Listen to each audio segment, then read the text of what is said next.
Right. Happy Monday, everyone. I think we're just about ready here. Oh, I'm actually a minute early. I thought I was going to be late today. Just barely made it. Right. Happy Monday, okay, everyone. Sound check's doing good. Hope everybody had a great weekend. Let me check my chat filter. Make sure that's no, not fan funding. Chat filter. All messages. There we go. Okay. Started off with 5 people watching, and now we're down to 3. Well, I hope you 3 had an amazing weekend. I'm still kind of setting up a little bit here. Uh, Apologize for that. I had a pretty important work call to take um, regarding my onboarding and going back to work next month, which, as most of you guys know, I'm not very happy about, but it is what it is. Gotta go back to work. Gotta work. Gotta do it. Um, Let me check on a print real quick here.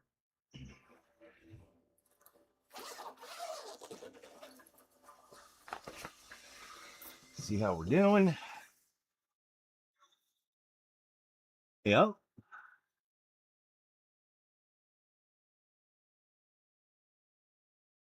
Well, my setup and my supports look great. No offense to anyone at Polymind Studios. I had a couple of bad misprints with a piece I'm working on printing right now to paint after I finish with Elektra. I'm going to be doing, back in the 90s, there was a comic book called The Max, and it was one of my favorite comic books because it was amazing. And MTV went around and they actually did a small mini series for it. Yeah, I saw that. I have to print it. I saw another company had done also a Max as well that looked really, really good. And I kind of wish I was printing that one right now, but that's a whole different ball game. What's going on, Pain Stream? Everything was great until Monday came. I'm gonna be feeling that soon. I know it, and yeah, I'm dreading it. Dreading it. Um, got a slightly different camera angle today now. Gambit had kind of this same angle,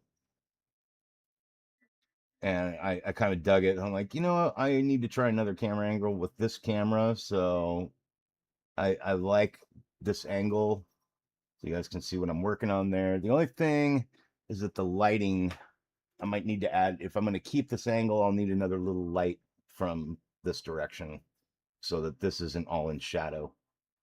That's the only thing I don't like about it. Hey, Gambit, what's going on, dude? Welcome in, welcome in.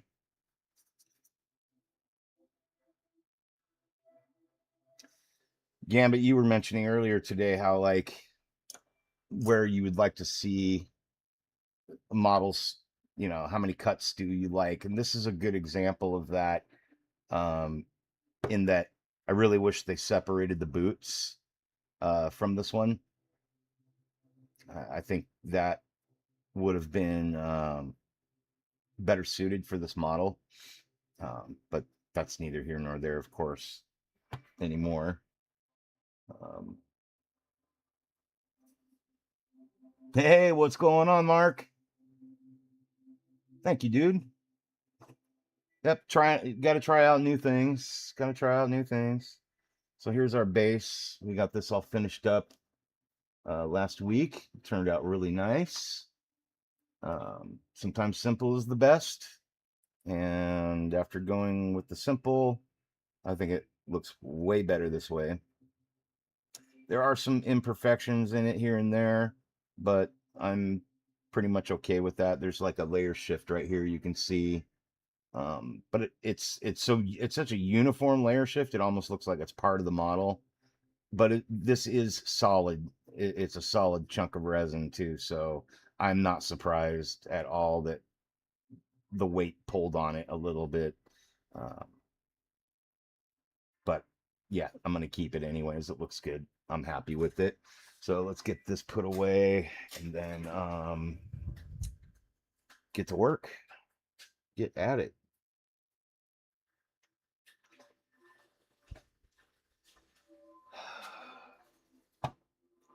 Where did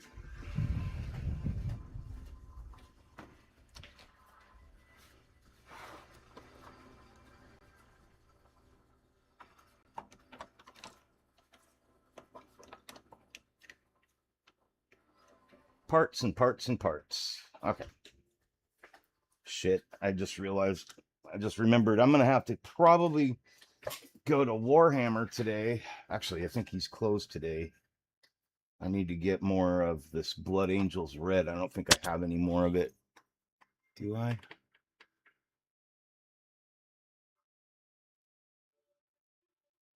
I do not.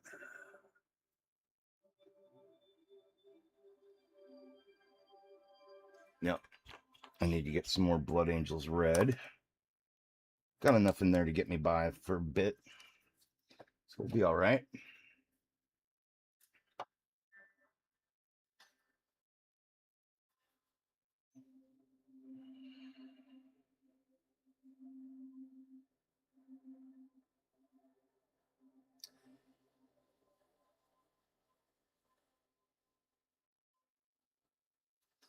Now I'm looking more carefully at this part of her body. I'm noticing some layer shifting across her arm, over here as well. So this is going to require some better sanding before I get down to it. I do the same with this piece. Okay.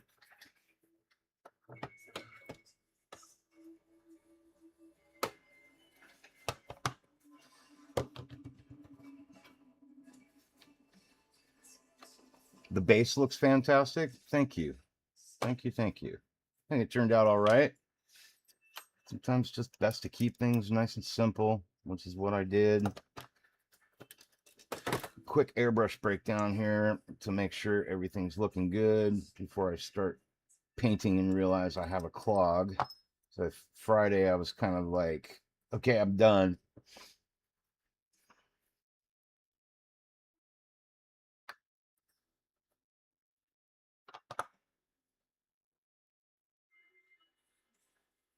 Yeah, a little bit of cleanup to do on that.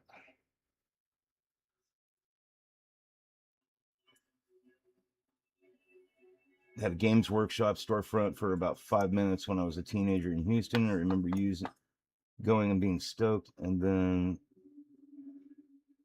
the next month I went back and it was closed. Yeah, a lot of their stuff you can get on Amazon now as far as their paints are concerned, and the prices are really about the same as what you would get it in a storefront.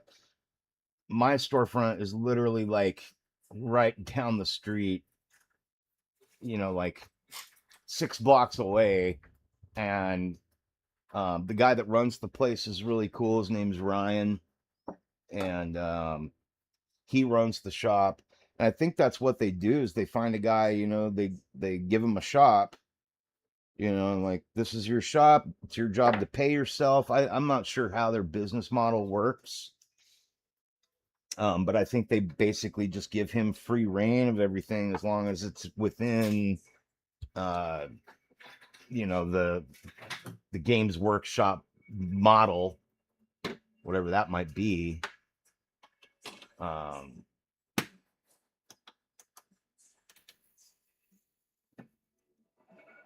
but I think that's kind of how it works. It's kind of like a franchise type deal. I'm not sure, but yeah, I've heard of a lot of them like end up closing down and shit like that. And, for whatever reason, like he makes his own hours. Ryan makes his own hours. He shuts the store down when he wants. You know, and they have like gaming days and stuff like that they do. People come in and play. I don't know how the fuck people afford that shit personally. Their models are stupid expensive, ridiculously expensive. And fucking $300 for a 12-inch like dragon sculpture. And their stuff's great. Their sculptures are amazing. You know, I'm not knocking that at all. But they're molded and everything. You know, they're nothing's 3D printed and obviously, and I don't know. It's just they're not hurting. That's for sure. 3D printing is not putting Games Workshop out of business by any stretch. Swedish Forge, what is going on, my friend? Yeah, it's a pirate's life for me.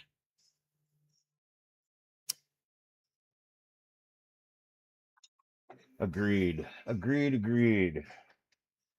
So, well, that's. I just got the body of my airbrush sitting in the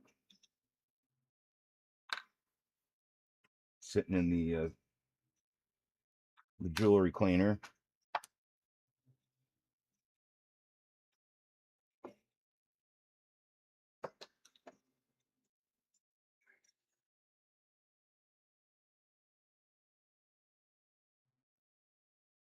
Little bit of a poll here. I know I always played music pretty loud in the background when I've been working and stuff, but because my channel's monetized now, um, I'm trying to not play the music as loud. It's more like in the background just for me.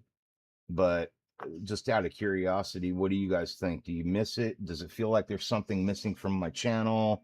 Like, how does it feel without being able to really hear the music anymore? Yeah, Mark, it's a clove. That's all I smoke. I mean, smoking's bad. It's a stupid fucking habit, obviously, but I never really cared for regular cigarettes, so I've always smoked the DeJarm Blacks. And of course, back when Obama was president, they outlawed the flavored cigarettes. And at the time, I actually used to do all their swimming pools. The owners of Critek International, they all live out here in Moore Park, California. Hugo Cassar, if you're into cigars, you know that name. I used to do him and his son's pools and all that. Um, but anyhow, like, yeah, I just never really cared for regular cigarettes. I've always liked the clove taste. But my wife and I are actually talking about quitting and stuff now. So there's that. That looks pretty good.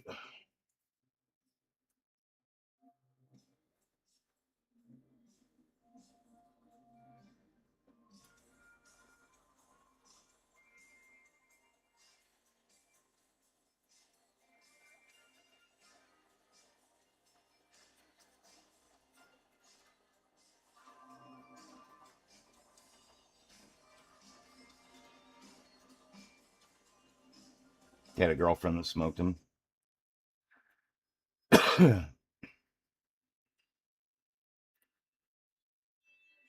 Yeah, my wife smokes regular cigarettes. Doesn't bother me. Um, just not my flavor, not my style.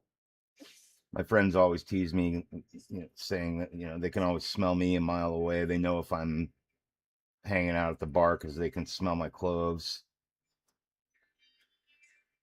Off to the room for the night. Oh, do they have you like in a barracks or something? Oh yeah, you're still in Brazil. So yeah, you're 6 hours ahead? Yeah, 6 hours ahead from California. Well, by all means, have a fantastic evening and a good sleep, my friend.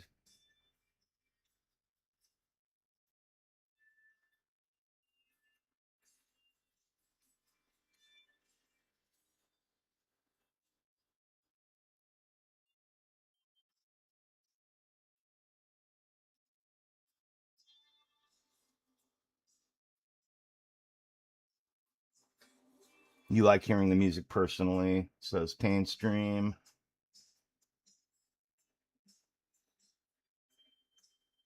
Yeah, I'm trying it out.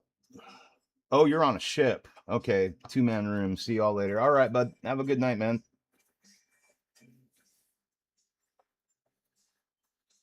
Yeah, I'm trying it out for a little bit without the music, namely just to see what kind of traction the monetization gets. Uh, I'm starting to tag most of my videos, tag products in most of my videos. You know, things like airbrushes and Citadel paints, and whatever else I can find to tag, just to see like what happens with that. But again, like with the whole YouTube thing and making money, I know I'm not going to become a millionaire, even close to it, through YouTube, but if I make a few bucks here and there to, pay for some paint or for some resin or whatever, cool. I'm not going to complain about that.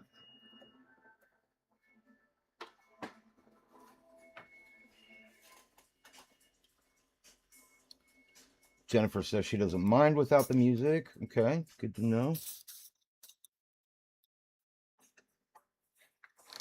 I mean, the music's on. I just have the volume down low enough to where my microphone isn't really picking it up.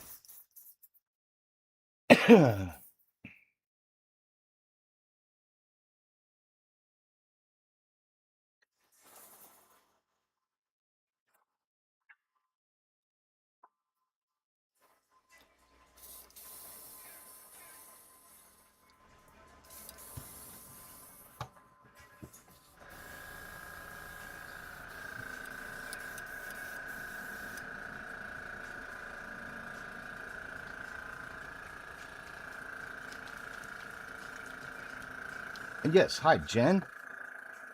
Happy Monday.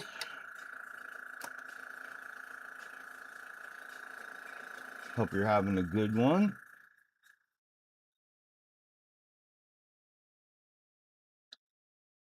I always forget this stuff's a little thick. I need to get some reducer.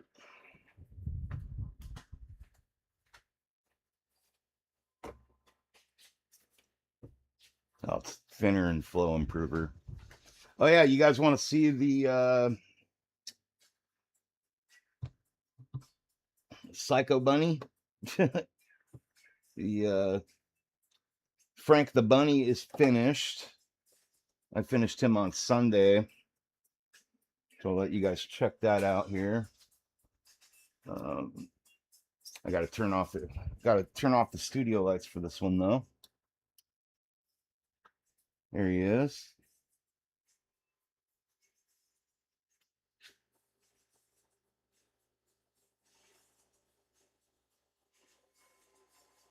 I think it turned out pretty rad. I dig the eyes with the lightning effect.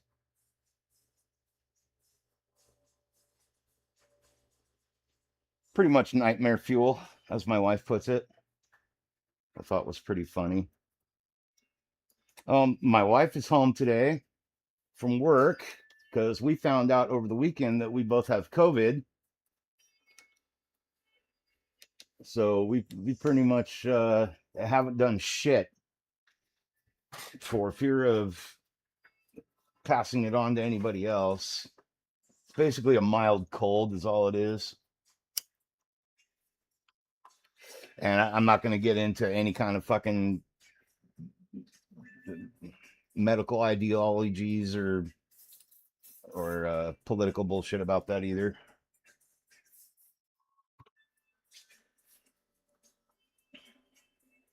We're just uh, we're just down with the COVID. That's it. No big deal.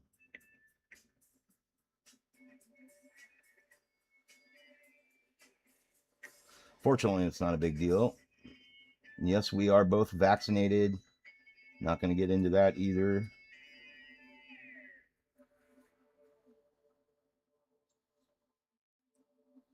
So right now I'm just mixing up some Corvus Black, which isn't really a black. It's actually a really dark gray. And I'm going to be using that on her pants, the pants, the pantalones. I'm feeling better. Yeah, but I think it hit me first and now Jenny's really starting to feel it pretty good. So um she's pretty down and out. Uh they took her off work today and wanted her to test again at 2 o'clock. So she tested again at 2 o'clock and she's still positive. So she's just laying around watching movies and stuff. She may come down later. I told her if you get bored, just come down. Yeah. All right, let's get some painting.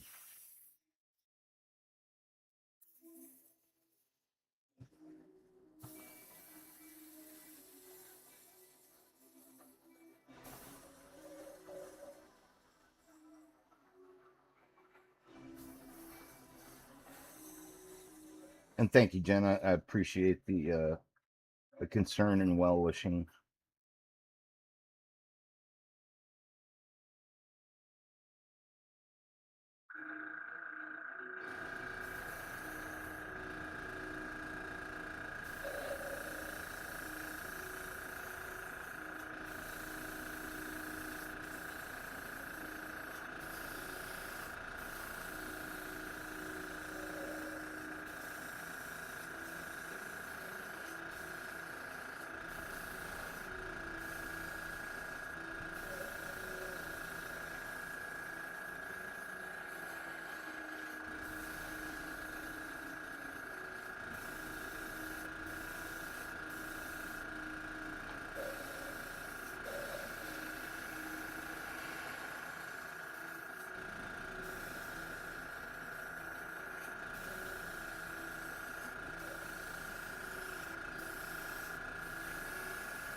So I'm going with like kind of a darker gray because I didn't want there to be too much black in this model.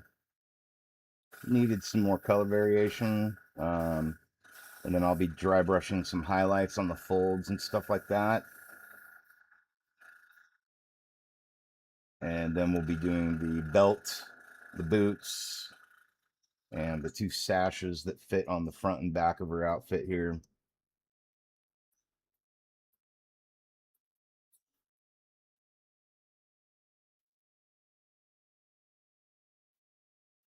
Yeah, hey Mateo. Yeah, in fact, like you're the only person I came in contact with, dude. And we didn't know we had it at the time. So you might, I mean, if you start feeling like you got a cold or something, runny nose, a little bit of a cough, you might have it. I apologize for that. But I know I also know I've heard since then that it's fucking going around, which I was not aware of. So very possible that you might already have it from somebody else or some shit. I saw you out. I saw your post. You were out hanging out. I touched you.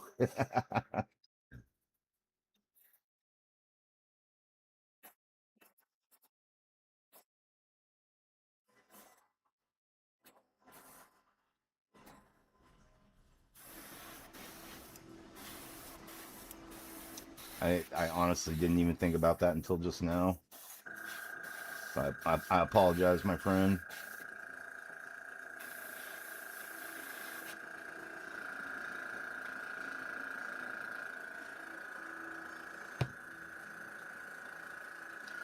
So let's dry for a minute.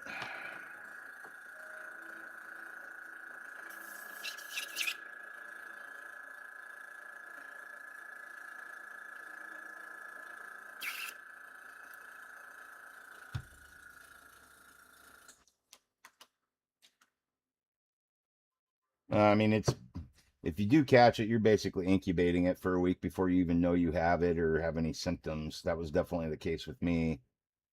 It didn't kick in until what Thursday or Friday that I started feeling it, like a little something, and then by the second day, it was like already going away.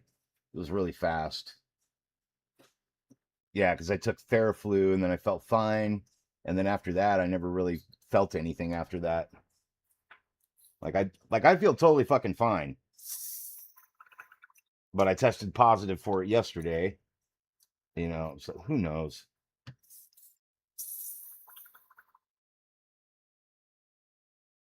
Like I don't feel sick at all today, like not one bit. My throat might be a little scratchy or something, but other than that, I don't feel sick at all. Spreading the funk. Payne, don't ever delete a message, dude. You can say fuck, shit, piss, hell, cock, lick, dick, suck, pussy, chicken. I don't care. Yeah. Like I don't censor anybody in here, and you don't have to censor yourself, just so you know.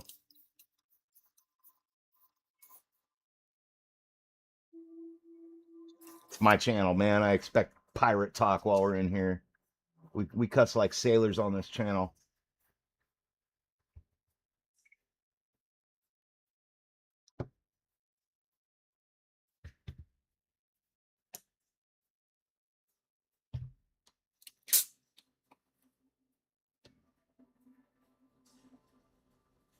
Yeah, no, Payne, you speak your mind here, dude. Please. Yeah, don't ever feel like you need to censor anything you say, dude. The only thing I do not tolerate on my channel is racist bullshit, um, or like misogynistic shit. If you start talking shit about women or something, like that's a no go. I mean, unless we're just fucking bantering and joking about something, just don't be a douchebag. That's all. But even then, I still wouldn't censor you. I will never delete a comment on my channel. I'm a firm believer in freedom of speech, and you can say whatever the fuck you want. There might be consequences, but you know, you can still say it. Besides, you're a good dude. I like you. You're all right. No, no stress, homie. All right, let's hit these guys with the old dryer. Oh shit, I need to go to Lowe's too. I gotta get I need to get some more clear coat. Very little flat clear left.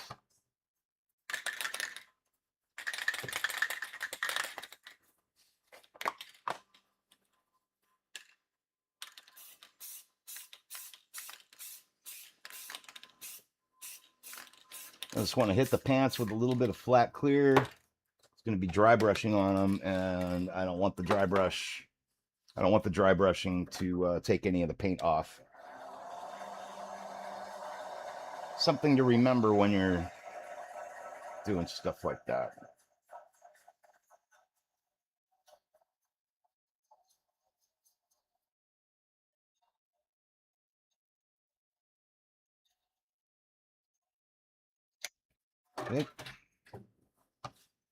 I think these pants should go pretty quick, and then I think we'll do the belt, and then the boots, and they're just basically black with like little silver doodads and shit on them. So a little bit of dry brushing.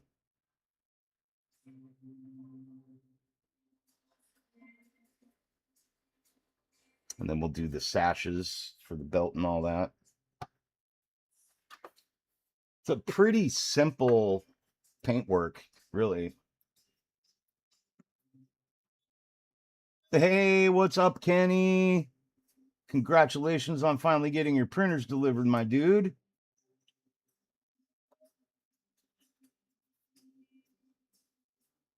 I'm very interested to hear firsthand from you what you think about all aspects of that printer, because I'm very tempted to pick one up. I just want to know, like, I just need to know if it's like right for me.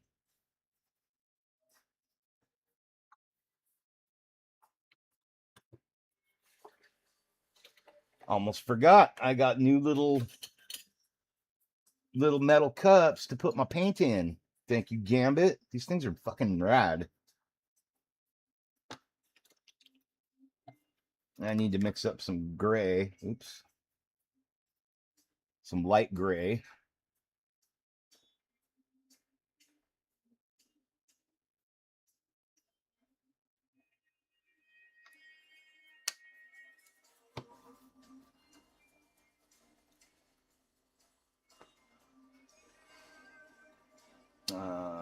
Blah, blah, blah, blah, blah, blah.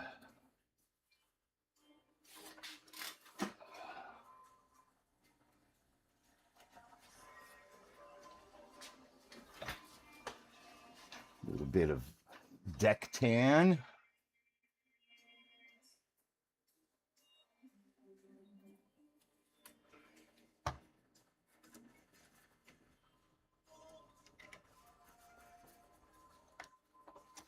Good old deck tan.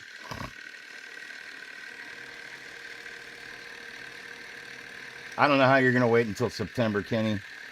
I'd be fucking opening one of those up and firing it off in my living room. I wouldn't be able to wait. How many bottles of resin does that thing hold? Like 3? And also, does it have an auto feed feature like the M7 Max does and all that?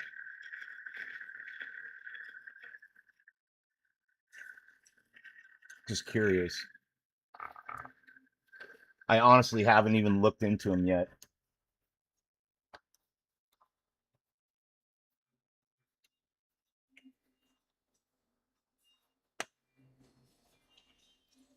Down to the bottom of this bottle.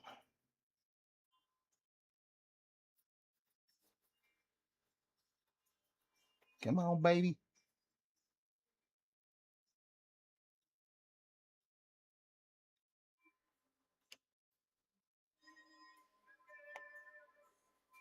Oh, come on.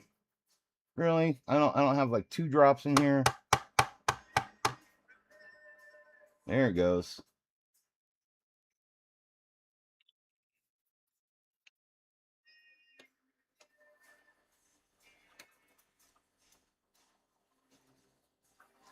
So I'm just mixing up a highlight gray for these pantalones.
That's good.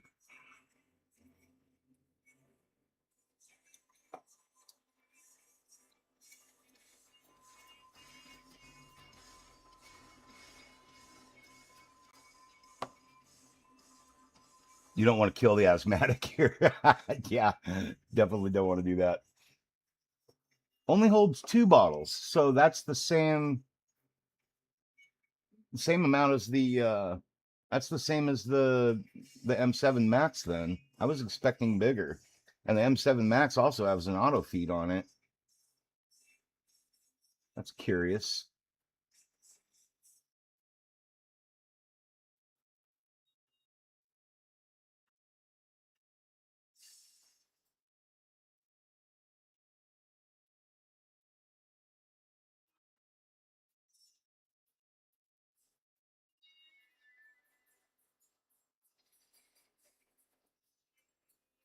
No, I want it lighter. It needs to be lighter.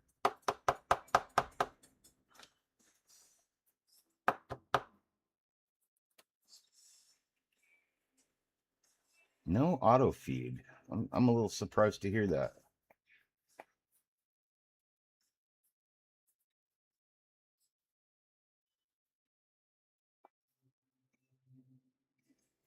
You know, a lot of people say that they're not a fan of the auto feed. I do like to use it every once in a while, though.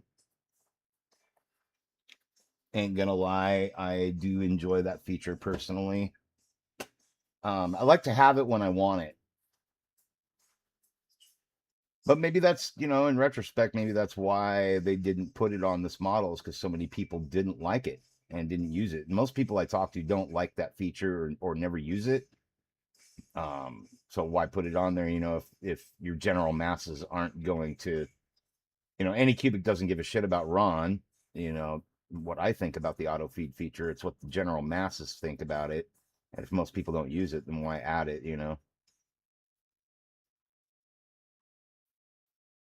Yeah, I have both of mine hooked up on the M7 and the M7 Max, but I'm currently not using either one of them. Ain't gonna lie.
Lighter still.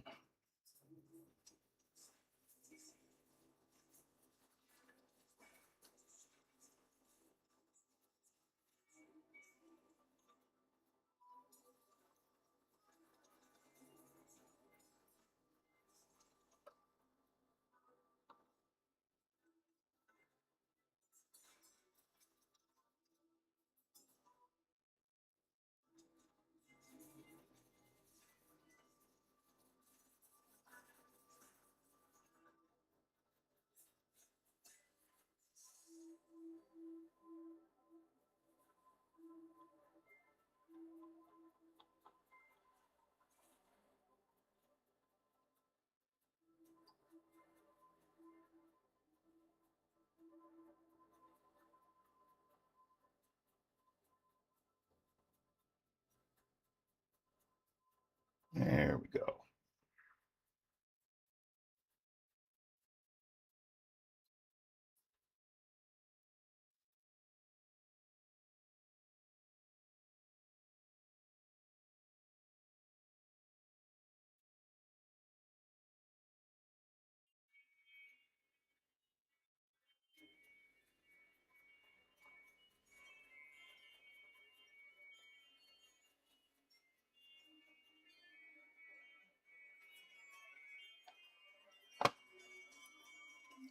I still want it lighter.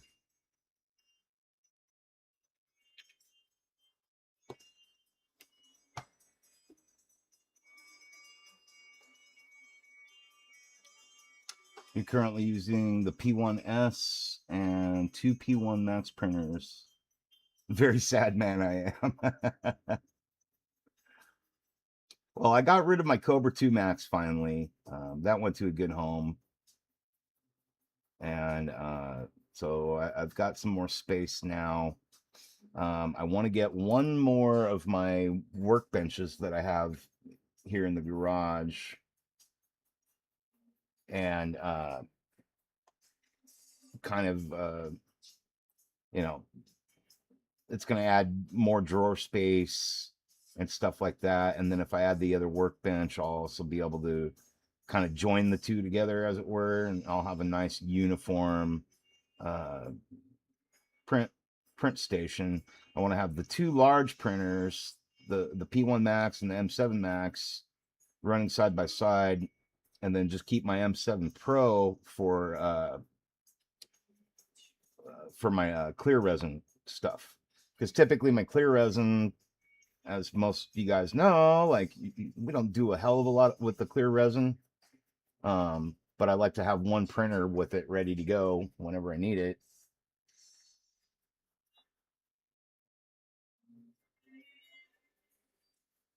So that's the kind of setup I'm looking to do. That's so much better. Okay, here we go.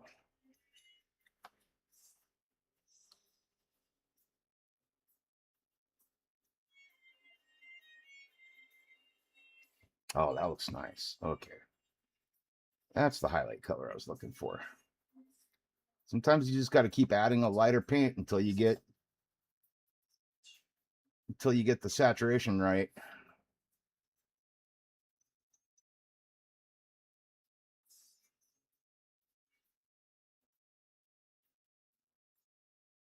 Yeah, that looks nice. Like now the wrinkles are starting to pop better.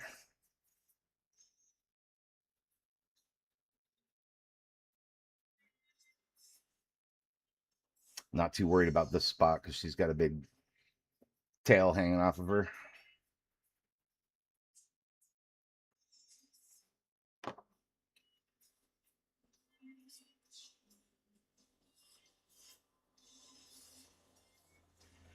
You're gonna have like big ass workbenches in there, right?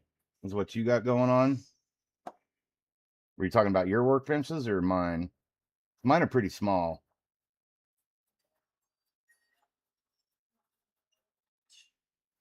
I mean, they're good size. I mean, I can fit. Let me. I'll show you. So like, that's the workbench that I'm talking about. Get them on Amazon for like 120 bucks or something like that. And there's the Max. I'm printing the Max. I'm kind of bummed. I found another. No, not to rip on Polymind, but I found another sculpture of the Max that I really, really like. But anyways, I want to replace this with one of those workbenches. So that way I have just three of them side by side. And then I would have another workbench right here butted up to this one. And then my wash station would be right here. And then this would be like the prep station area. And then I think my workflow will be complete. But yeah, the P1 Max would be like right here, you know. So M7 Max, or I should say M7 Max, P1 Max, and then the M7 Pro right here. That's how I want to set it up. I just haven't pulled the trigger on stuff yet. I got too much going on, going back to work next month, and buying another printer right now. Just I don't want to deal with it. The money's not a problem at all. It's just the time and everything else.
Satisfied with that. Set that paint aside. Jerry's back. What's up, dude?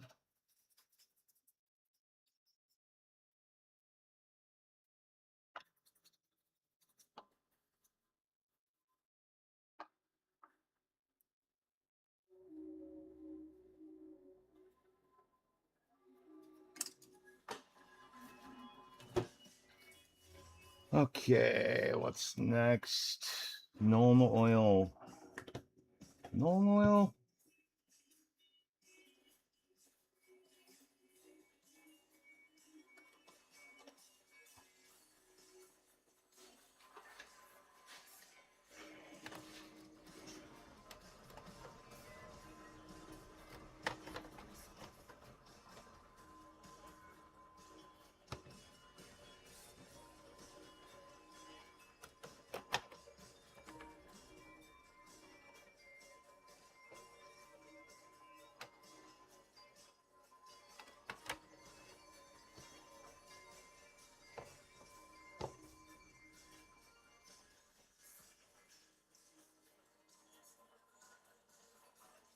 Oh, there's my Nuln oil sneaking around up there.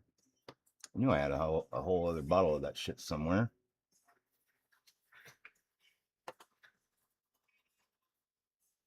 There it is.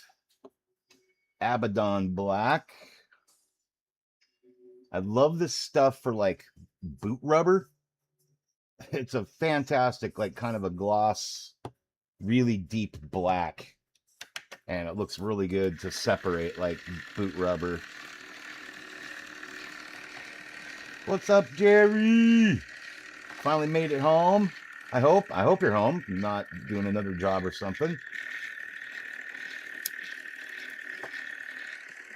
While I'm mixing this paint, guys, I just want to say thank you so much for coming in today and hanging out with me. Totally appreciate you taking the time to come in. If you have any questions, don't hesitate to ask in the chat. And please don't forget to hit the like button, subscribe if you haven't already. And while I'm at it too, I definitely want to bring up some of our brothers and sisters out here in YouTube land. Big shout out to Gambit Neo, Kenny over at Hobby Link International, The Pain Stream, One Grumpy Vet Creations, The Bean 3D. Let's see who else. Jody over at Trek Mods. What's up, my dude? Everybody over at Hobby Time Modelers, and of course, Ground Affected. It's a big shout out to Brent. And shout out to some of our creators as well. Polymind Studios, Sanix 3D, along with CA 3D Studios, Star Wars 3D Studios. And if you guys have any of your favorite studios that you like that create just amazing models and stuff, and you think I should check them out, or you want to make them available for other people to check out, please feel free to pop those up in the chat for us right now, or anytime you think of it. I got to give a big old shout out to Jack 3D, Luca. What's up, my dude? Derek over at Sergeant Digital Designs. We love you, man. And yeah, if I'm forgetting anybody, I apologize. But yes, please feel free to pop out some cool channels and studios for us to check models out with, because there is so much out there. And I mean, I've just barely scratched the surface in like the 3 years that I've been doing 3D printing, because you pick something out that you want to paint and you get going on it, and you don't really, and then you're already on your next project and you've already kind of picked it out, and maybe you didn't check out everything that was available. For example, I'm doing, after I finish up Elektra here, I'm going to be starting work on the Max. And I know Gambit, I guess Gambit at one point had told me that about this studio. And they make an amazing version of the Max over on Cults. And I can't for the life of me think of right now. I can't even remember the name of the studio. So Gambit, if you remember who they were, let me know. Oh, Psycho's already off to bed. You were leaving work at 4 o'clock your time, and your boss stopped me to talk for an hour and a half about everything but work. At least you weren't talking about work, man. Like,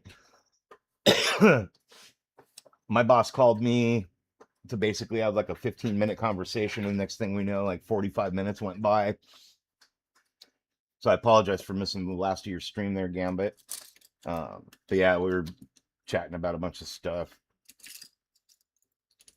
Still trying to figure out what the hell I'm gonna do when I go back to work.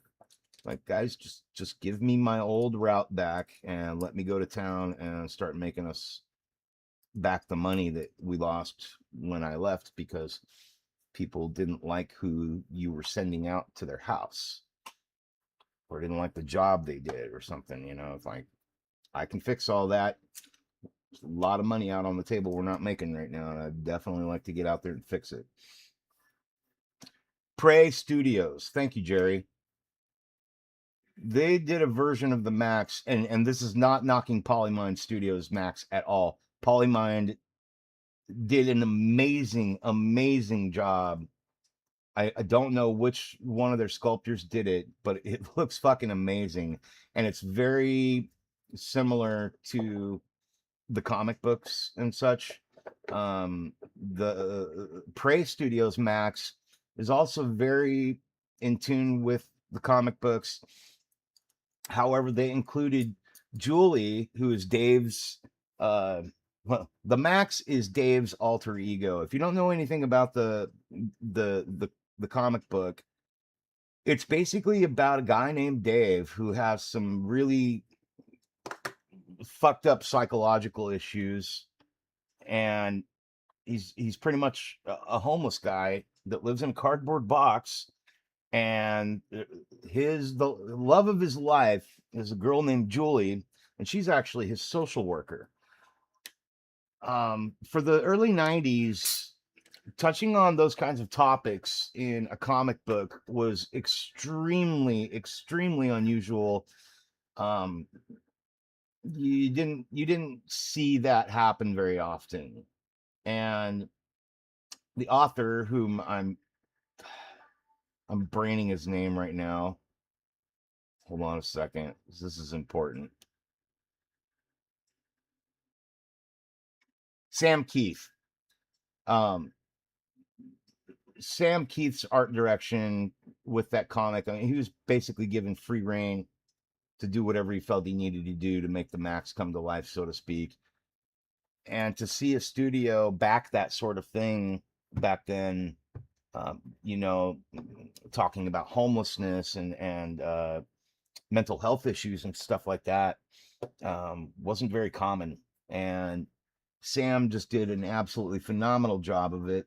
We had a local store here called Ralph's Comic Corner back in the day, and that's where I got all my comic books. And I'll never forget Ralph saying, "Ron, I got a new comic in today. You need to check out. I think you're really gonna like it." And I went and looked at it, and I could never put it down. It was like, fucking give me more. In fact, the comic book was so good that MTV even picked it up and made a miniseries out of it, which is probably what most people remember the Max for, is the MTV miniseries, which did the comic book an incredible amount of justice. It was fantastic. Um, and it never occurred to me until this weekend, or when I saw Polymind Studios version of the Max, I'd never thought to seek out that model. And uh, now I'm printing him and can't wait to get painting on it because it was just a comic book I really adored when I was younger. Um,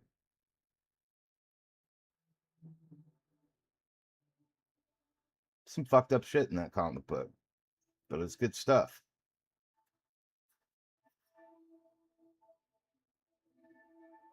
Yeah, Prey Studios, Prey Collectibles, Prey something. They're on Cults. They got a lot of good models out too, not just the Max. I was checking out some of their other stuff. Some good sculpture. So I highly recommend checking them out. Apparently everybody knows about them but me. But now you know. Now you know.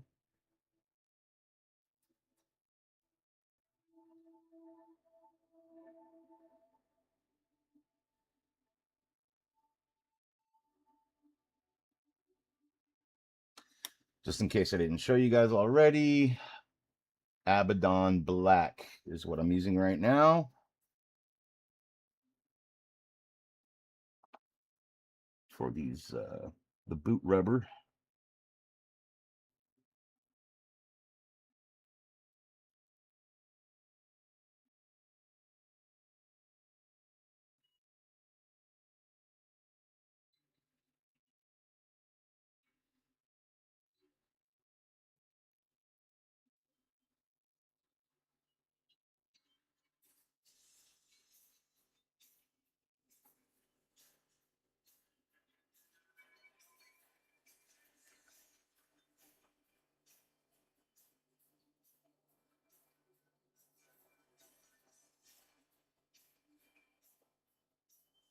And thanks, guys, for reminding me of that studio name.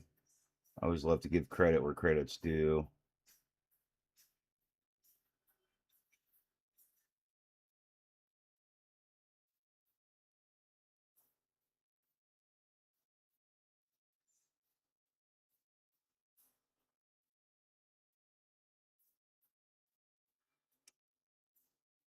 No, I don't feel like that's what it was. I want to say it was something different, but we're close. We're close. Something Prey Studios, I know that.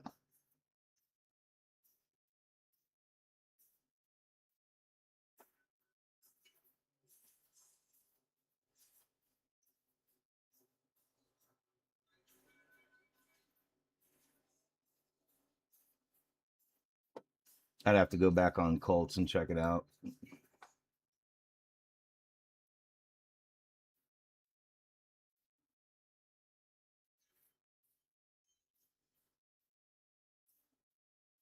If you just search the Max on Colts, I think there's one of the very first ones in the upper left-hand corner that on the screen that comes up.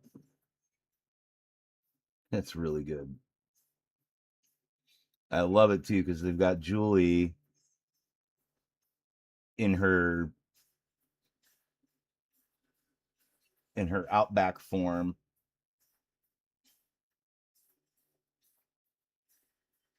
If you've never read the comic book, you just got to go check it out.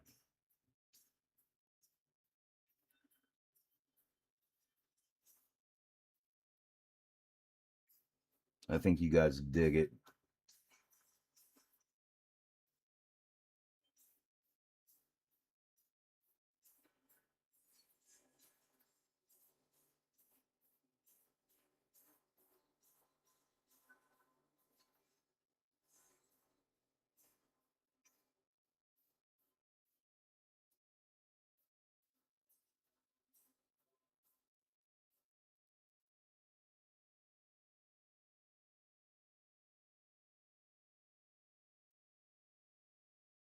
I especially just really enjoyed Sam's artwork.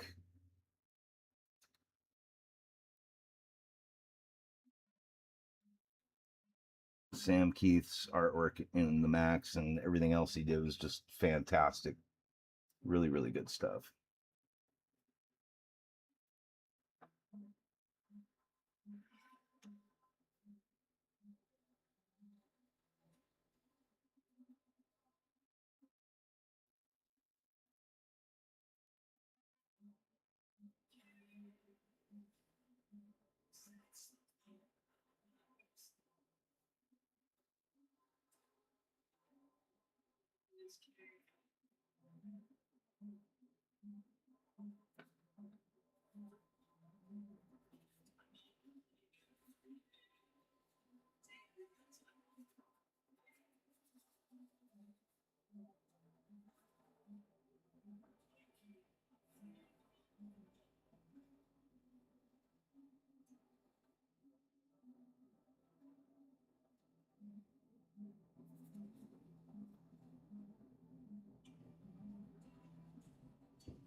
Not worried about the bottom of the boots because they're both planted on the base. Never going to see them.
Okay. Next. Idaho metal color.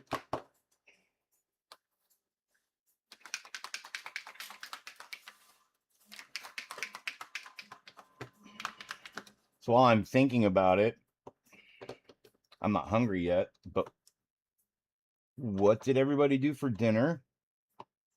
What are you going to do for dinner if you haven't done it already? I always like to ask. I got to order groceries when I'm done today.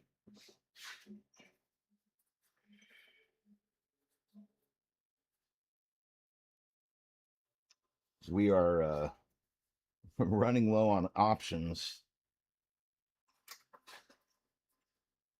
I got a late start today, though, so I don't know if I'm actually going to be making dinner. Probably just throw something in the oven or in the air fryer or something simple. Probably the air fryer because it's fucking a million degrees outside right now here.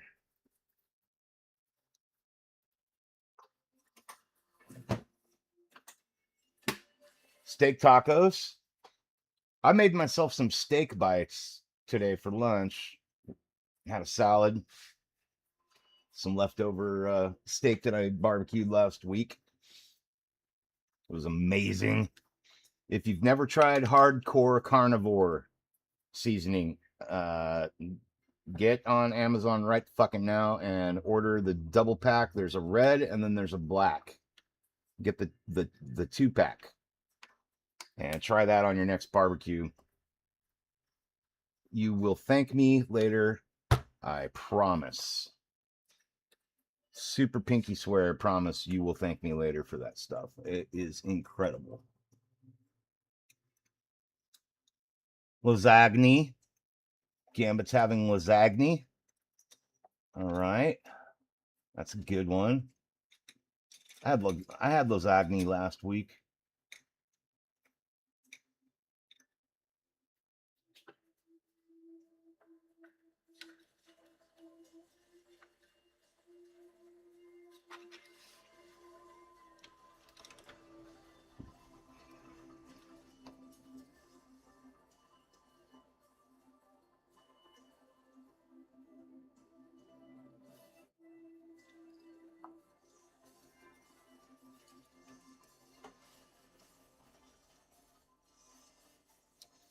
All right, so now I'm going to be working on all the little buckles and rivets and stuff along the boots. And for that, I'm using the Vallejo metal color, dark aluminum, um, because I like it. Pretty much it. It's good stuff. I use it a lot.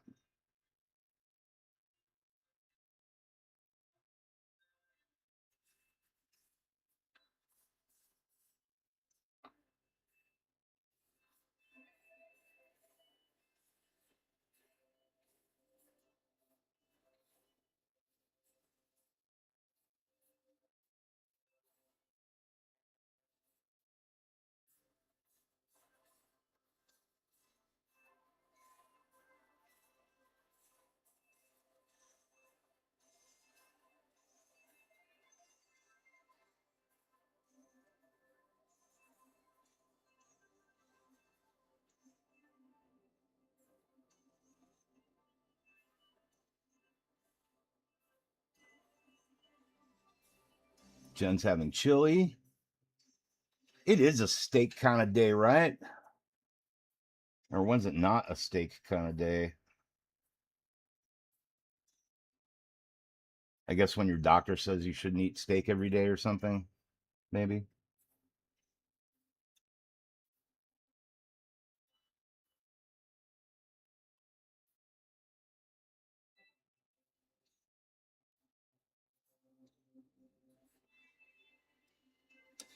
Random question. How do you guys base the cost of your model you sell them? Materials, time, details, or whatnot?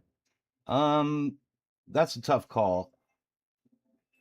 Um, I tend to kind of calculate out the hours that I put into it and then times that by 30 and then kind of like figure out a base rate kind of geared around that.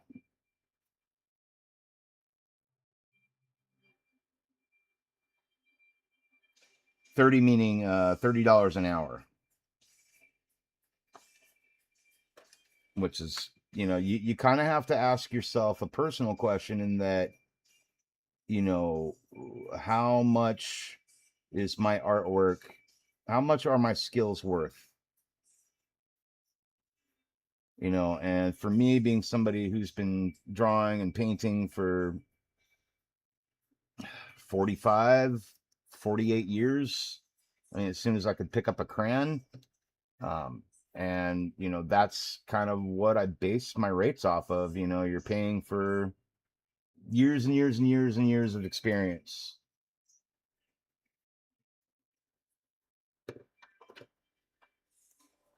I will say too, when it comes to like a commission or something, you're gonna put a lot harder work.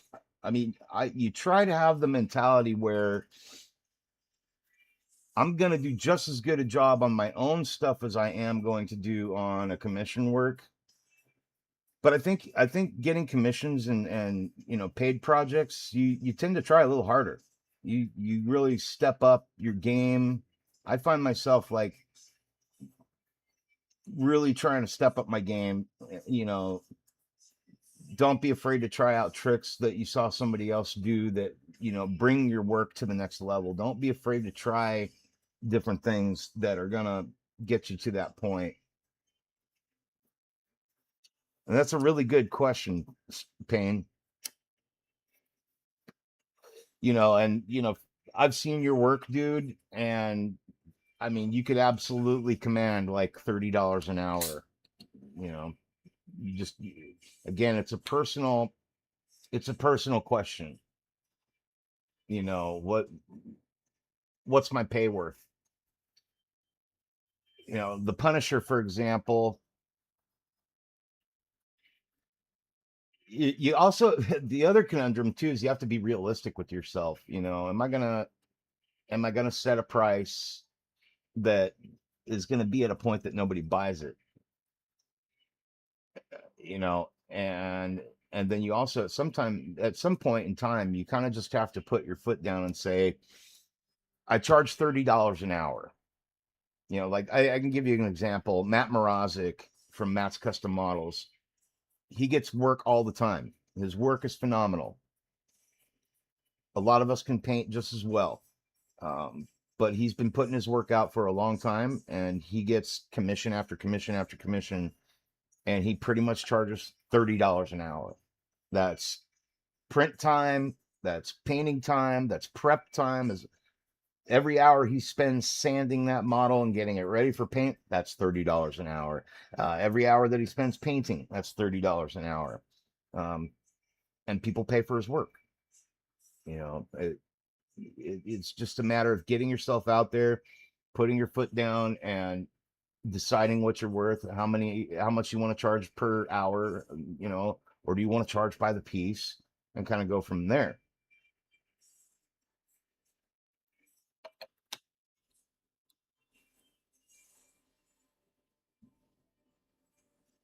So, for example, Payne, this Elektra is going to be between 5 and 600 is where my price point would be with this one when I'm done with it. Uh, probably more likely 600. My average like 1/6 scale model, especially one like this, it's not an incredibly detailed model. Um, it's pretty basic really as far as like colors and techniques and all that stuff. It's not super time consuming. I think 600 would be like a really fair price for this one. Some people might say, "Oh, that's high," Well, go fuck yourself. That's what I charge. And if you don't like my prices or whatever, you're welcome to fuck right off and go over to sideshow collectibles or Hot Toys. Feel free to buy one of their models. I'm totally cool with that. I know what I'm worth, and that's that.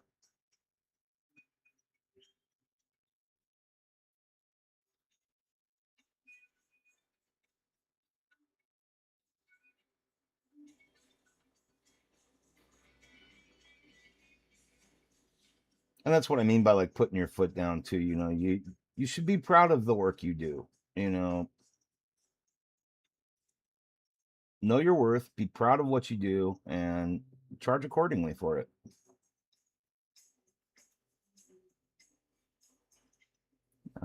You're very welcome. I hope that helps, and I hope that answers your question. And anybody else that in the chat, that has any input for the pain stream, feel free to drop a comment. This is just my personal feelings on charging for what we do.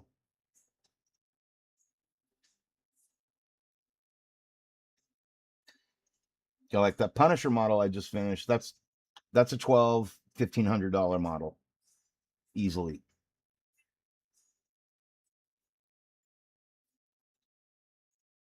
If I'd have put lights in it or something crazy on there or whatever, tack on another $100 $200.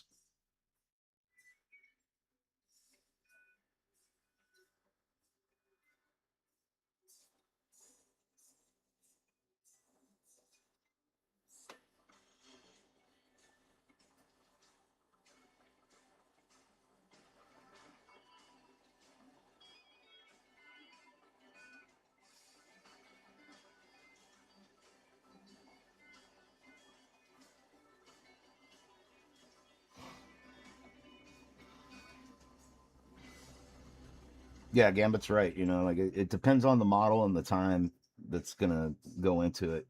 And I like the model of or the system of charging by the hour, because then you're not putting any favorites on your skill levels or whatever to what you're painting.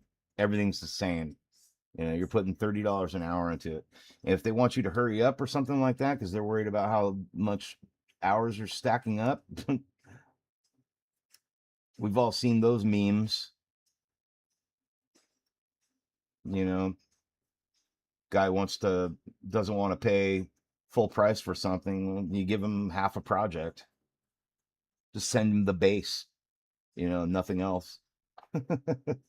Like that's what you paid for.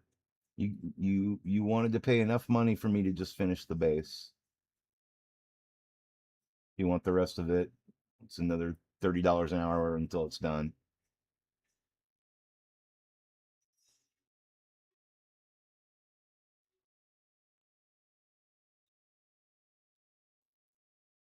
And like for me too, like I'm not desperate to sell my models either. Like if they don't sell because somebody doesn't want to pay for them, then oh well. I'm not worried about it. I've still got the Juggernaut sitting in here from a guy who commissioned me about a year and a half ago and um, backed out at the last minute.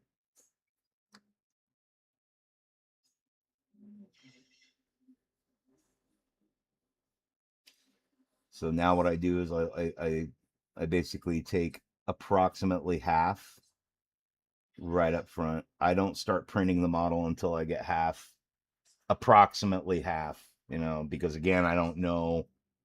how long it's actually going to take, and you know, if I'm going to have misprints or anything like that. I don't know how long the prep's going to take on it. So yeah, I take approximately half up front to ensure that they're committed. Because again, like with the fucking Juggernaut, I'm not a huge fan of the Juggernaut, and I went and all out on this fucking thing to a degree. By the time I got to the arms, he was already backing out of it.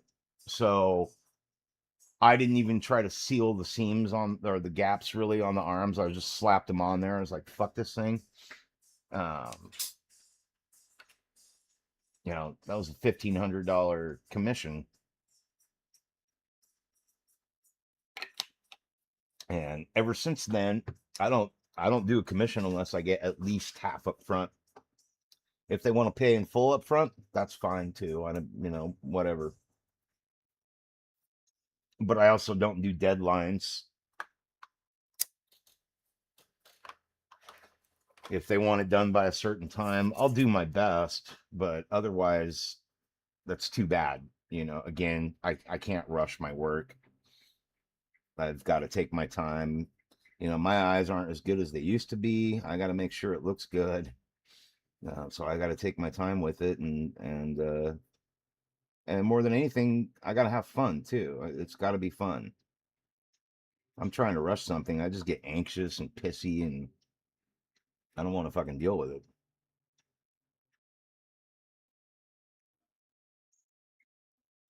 Sorry for the extremely long-winded answer to your question, but I just kept thinking of things that I should have addressed in the answer. Like just behind my reasoning on why I charge the way I charge and how I do it and stuff. It's just, you know, at the end of the day, it's all up to you. But those are some of my guidelines that I go by that you may want to adapt or adopt, I should say.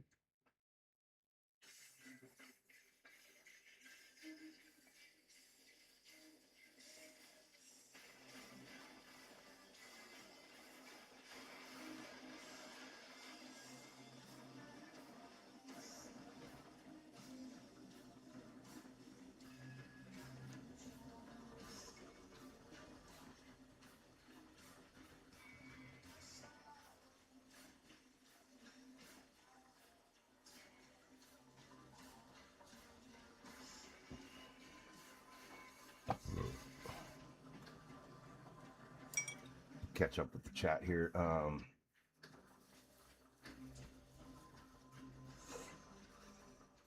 Just curious. I like to ask everyone. Mine are always all over the place, depending on level of detail and time I put into it.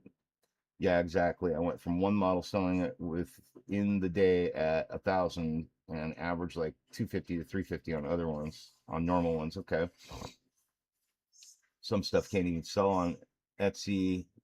I don't even put anything on Etsy. I was joking about that on Gambit's live stream today. Like, I have an Etsy store, but I literally don't put anything on there. I probably should.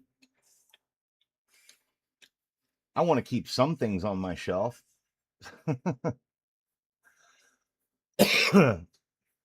Not saying they'd all sell, but and and also Etsy's going to take a cut. Um, Patreon's going to take a cut. Anything you put your work on that you're going to try and sell it, they're going to get a cut. And then you get into the danger of like paying American taxes and stuff like that. If you can work under the table, absolutely do that. If you can keep it on off the grid, that's going to be the best way for you to do it. I had a guy trying to knock off like $100 so he could afford shipping. Yeah, tell him to go fuck himself. Or if you want to be the nice guy, you can say that's with shipping including, and just automatically add $100 to your price tag or whatever to cover shipping. I've found that like the average shipping cost for a model, whether it's in pieces or like a blank that I'm selling a kit for, is about 50-60 bucks for just snail mail. I was like, dude, It does. Just doubt my quality at times too. Usually harder on myself than others. That is a you problem that you should probably seek therapy for. And I'm not joking. Therapy is amazing. I did it for years. It's one of the reasons why I am the way I am today, especially when it comes to my pricing and self confidence and things like that. Try not to be so hard on yourself, man. You're amazing. You're an amazing painter. Your work is totally worth what you would charge. You're undercharging. What I'm looking at now, your prices and stuff, like you're undercharging. Most of us do, and it's hard to find that self confidence where you don't think your work is that good or anything like that. Don't think your work isn't good. Think your work can be better. Like just always, every model you do, just keep getting better at what you do. Just keep going, and be confident about it. Above all, just enjoy yourself, enjoy the hobby, and remember why you're doing this thing. You know, it's really important. You'll feel better about your work. Your work will sell. Um, you know,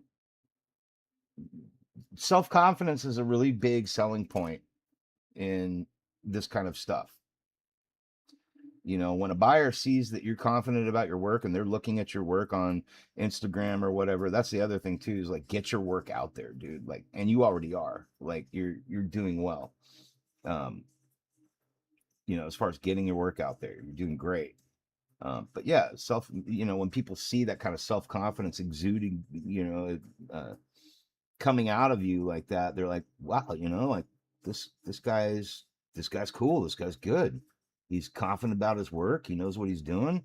Like, all right, and they're gonna feel more confident about buying something from you because you're confident about the work. It passes on to the buyer, that self confidence. They feel more, they inherently feel more confident about purchasing your work when you're confident about it yourself. Does that make sense? I assume it does. You guys are smart people. Need to sell more models to afford therapy.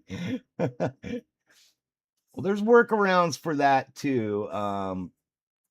I went through state systems and wound up getting really good therapy through my health insurance. And it wasn't just for stuff. It wasn't for stuff like this. I was in therapy way before I started 3D printing and painting stuff. But it all carries over when you're doing it. Um, but there's programs that you can seek out. I think personally, everybody should get therapy. The hardest part is finding a really good therapist that clicks with you, that you like, and I will say that that part can be a little rough to get through, but be patient, take your time, and go with your gut, and you'll find out where you belong in that aspect, and you'll be on your way.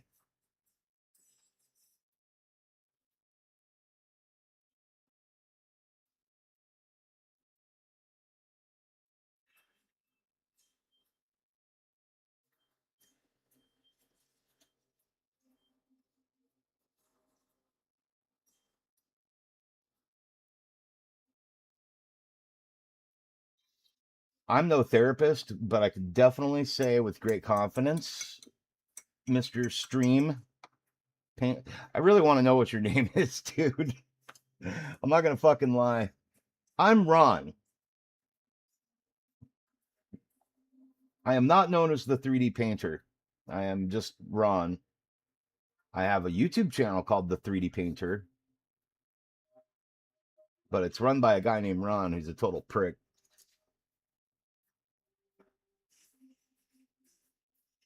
You get what I'm saying.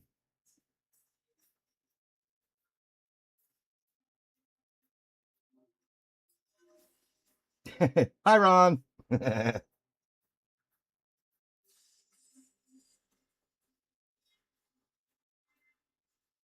And you are.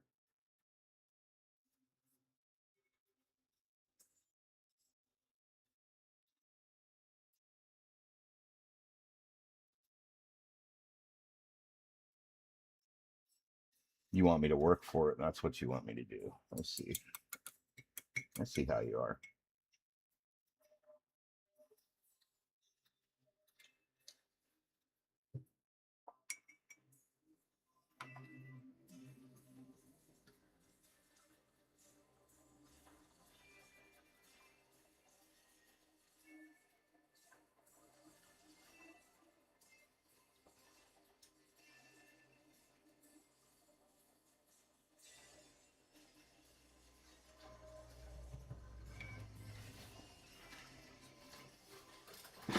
Oh,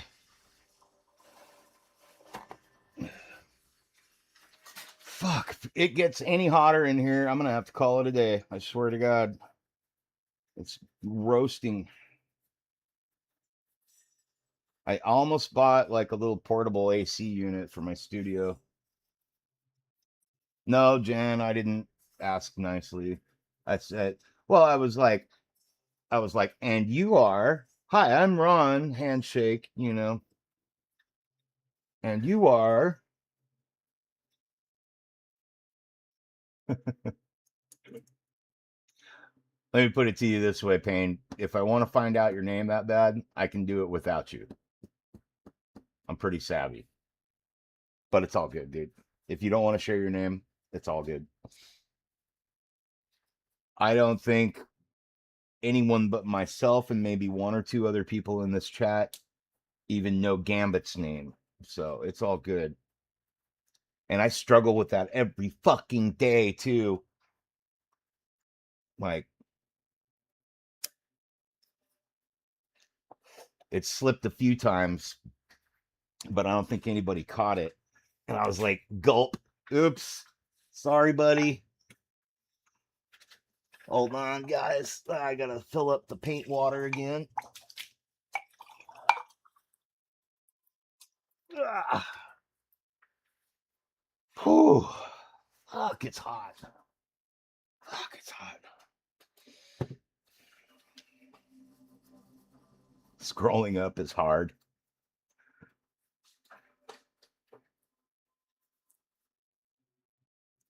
No, I don't read all the chats. I try. Your name is Steak Tacos?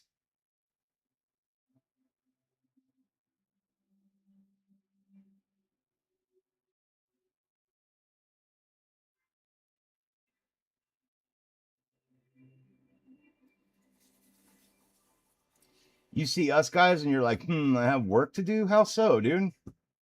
I've seen your work, man. I don't feel like you're not working below us. Yeah, guys, don't forget to hit the fucking like button.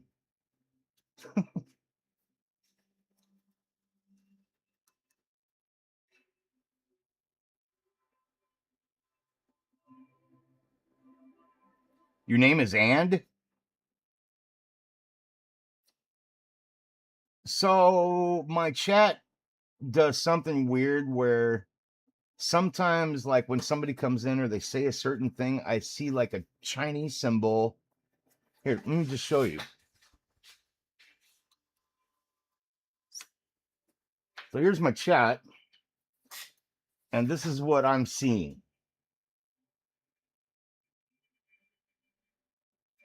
See that little Chinese symbol there? Like, what the fuck's up with that?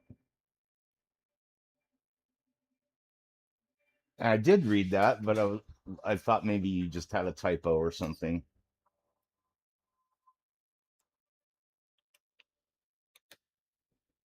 I've looked everywhere in my settings and shit to try and fix that, and no fucking clue.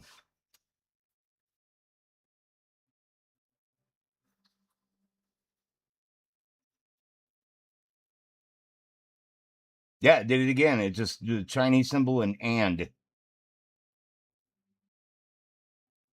Oh, it's Dan.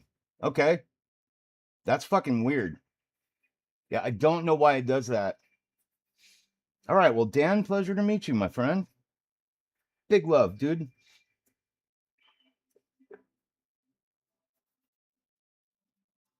It does the same to you, Gambit. Okay, good, cool. I'm not fucking crazy then. You know what I need to do is wet this fucking hat down with some water to cool off a little bit. It's that hot in here. I need to actually. Today is one of those days where I'm like, fuck, man. A an air conditioning wouldn't be bad.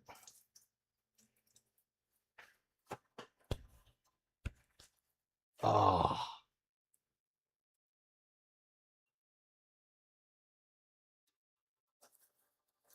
holy shit. That's better.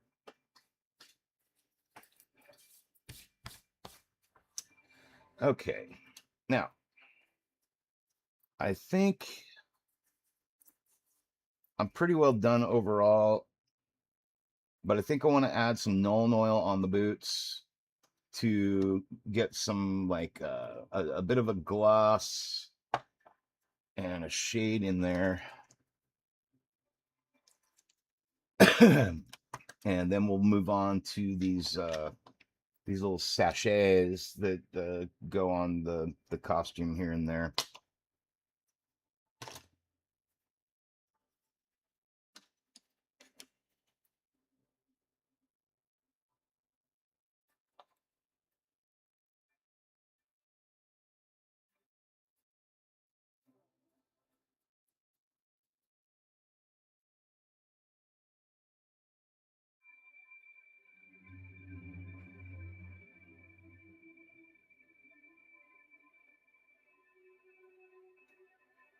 Gambit's excuse is he's like, my name's Hungarian and people don't know how to say it. I'm just like, so if you have people that are language impaired and they can't pronounce your name right, that's their problem.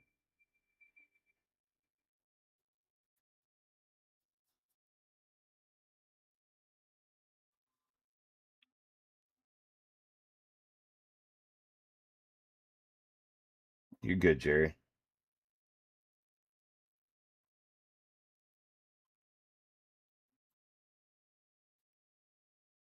Streamer mode, huh? Okay, I'll have to look at that.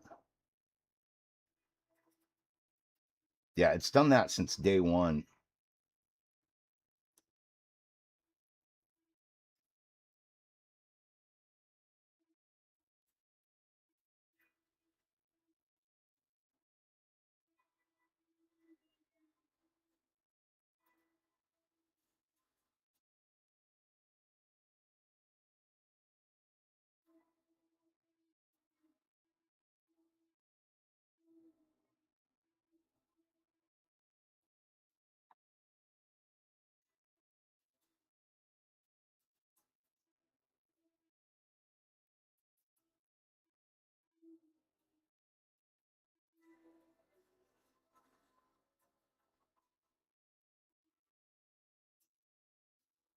Oh wait, that isn't it because streamer modes hides their username, not the name typed in chat. Oh, okay.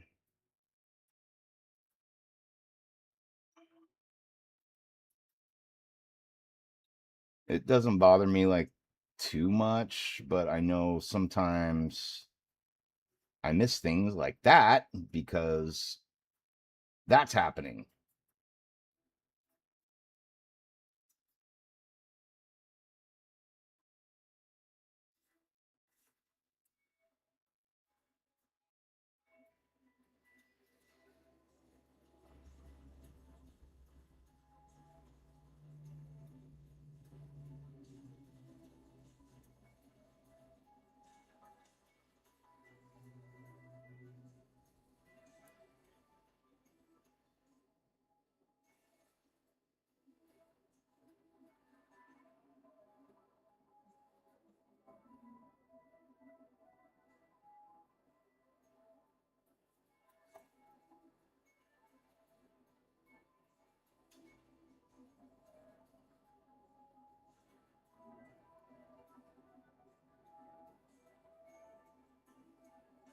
You're good, Jerry. No such thing as thinking wrong. Well, I take that back. But in your case, you're fine then.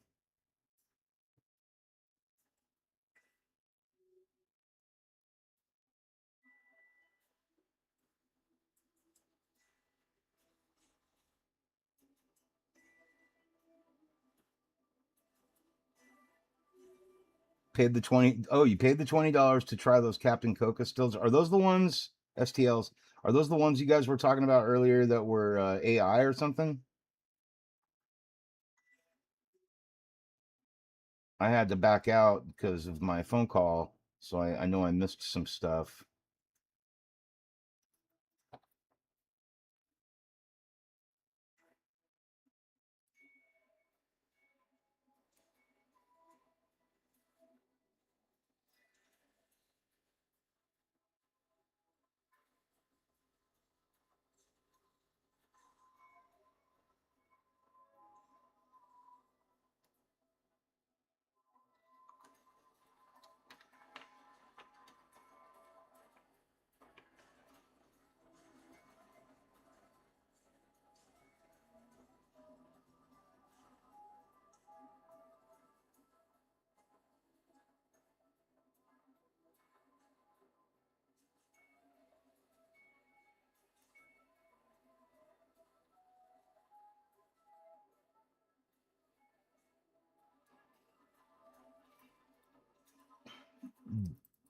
Giga AI. Most of them don't have bases. Wow. That'd be like the first fucking thing I designed. It's like, what am I going to put this on? What are my people going to put this on? Fuck. All right, dude. Well, whatever.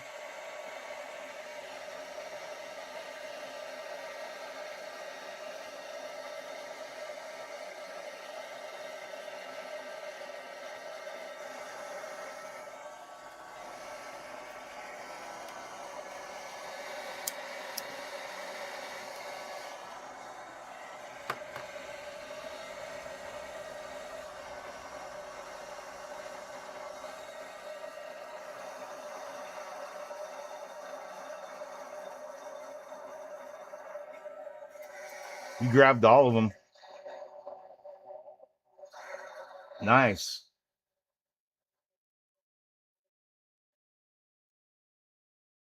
Oh, and you're already test printing their Punisher? I'm going to have to check this out.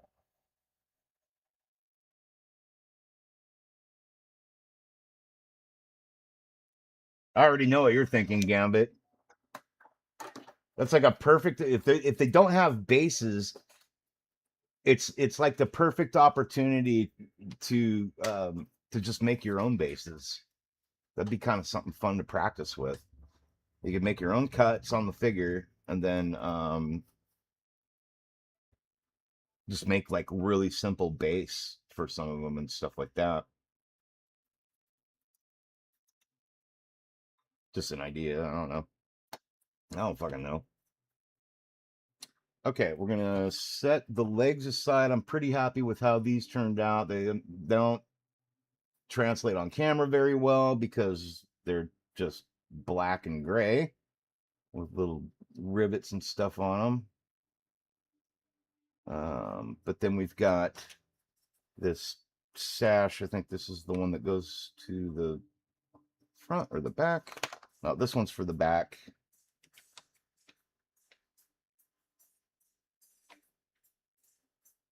That goes on her booty.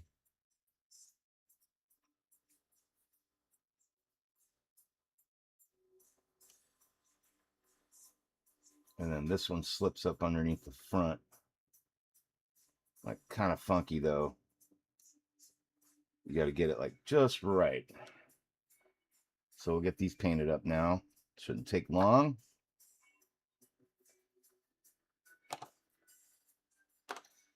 And for that, I'm going to need some inks, some white ink.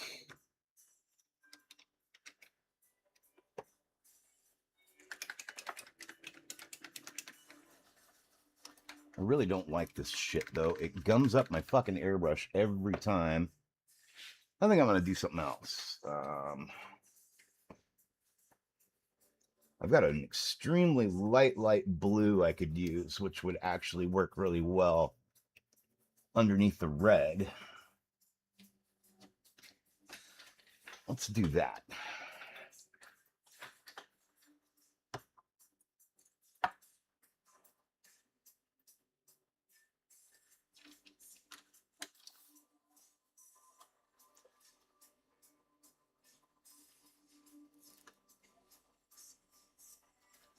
I mean, yeah, you could just make really simple bases for them too if it allows for that.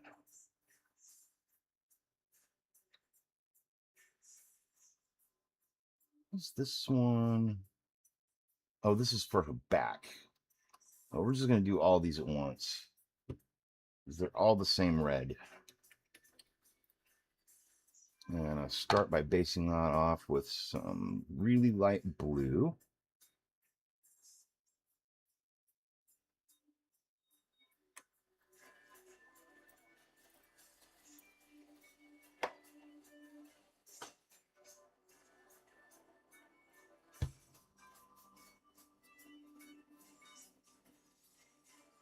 So we gave you an interesting idea. If I reprint your Jin Woo and Egress figures and make Egress in clear, mask off the blue aura areas, black out everything else, and put in a blue light inside. Absolutely, dude. Now you're thinking, buddy. See, I'm trying to get Gambit to do that now too, because he does a lot of stuff where like there's so many opportunities for like lighting and shit. Now that I've tried lighting, I'm like, I'm all about that shit. Obviously, not everybody wants to do their projects and stuff the same way, though, which is totally cool. But it's so much fun. And then you wind up with all these little night lights all over your house.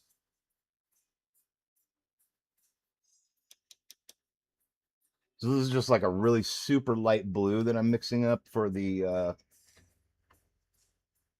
like the highlight base color for these little capes and shit that are on her costume. And then I'll just be painting red over that pretty much. And the reason why I'm doing that, for those of you who don't already know, is you don't ever really want to paint red directly on something that is black. I mean, you can if that's the effect you're going for, but all you have to do is try it and you'll find out that it doesn't work very well.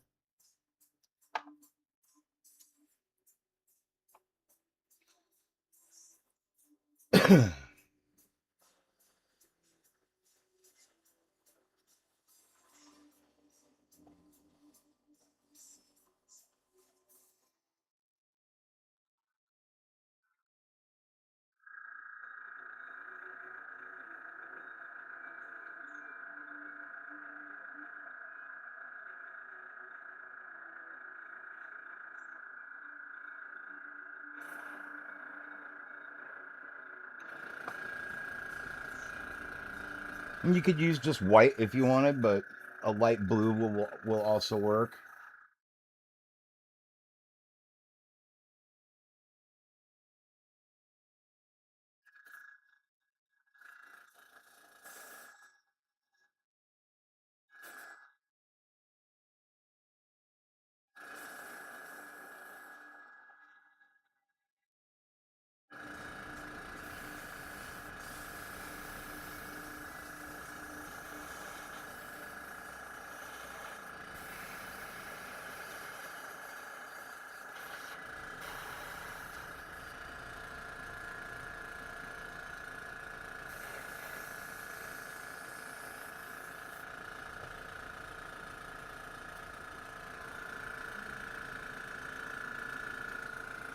Yeah, that's why I'm doing this one, Payne. Yeah, the Daredevil and her are very similar bases and everything. Same with the Punisher too. They have a Punisher that's kind of a twin for it as well. But his base doesn't really have a lighting opportunity to it. And I just did a Punisher, so I don't really have any immediate future plans of doing their Punisher. But I do really like it.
This is her little headband.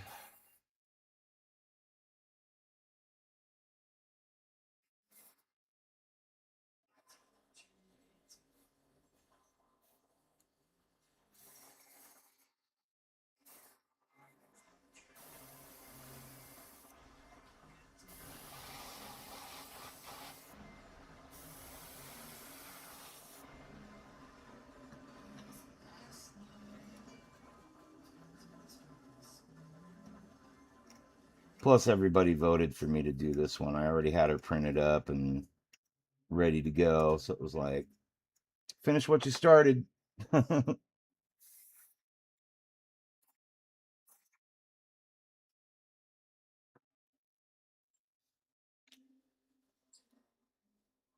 If finishing what I started was a really big thing for me, I'd already have Obi-Wan Kenobi and Boga done, which I eventually really need to start getting back to work on.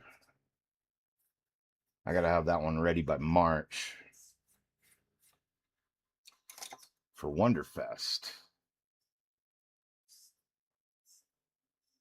Yeah, going to Wonderfest in March there, Dan. If you want to join me out there, all the guys from Hobby Time Modelers will be there. We might try to talk Jerry into coming out too. Jerry doesn't really have an excuse not to go. He's not that far away from it at all. Gambit, you should see if you could hitch a ride over with like Greedy 3D. He flew out from the UK.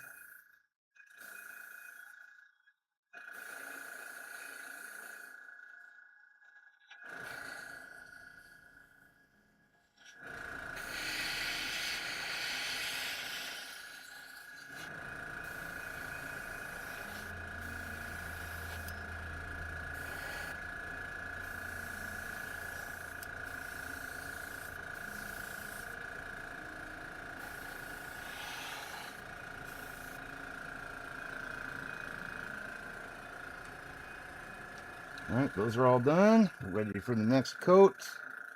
Um,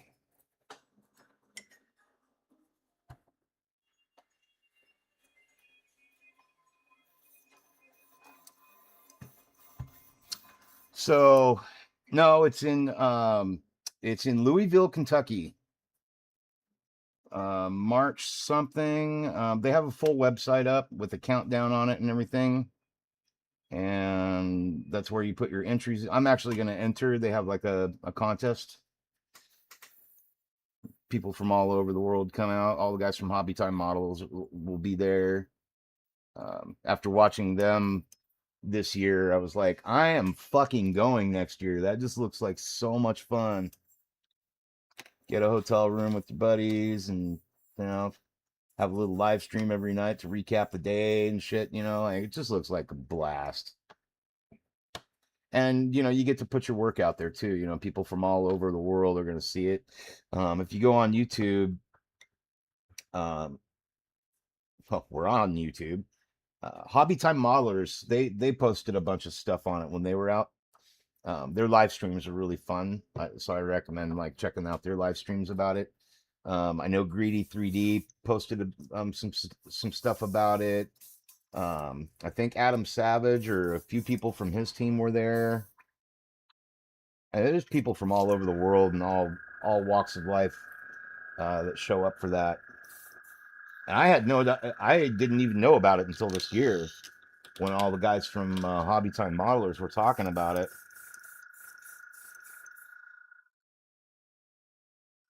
It's pretty much like a 2-day, 3-day trip for me just to drive out there, but fuck it.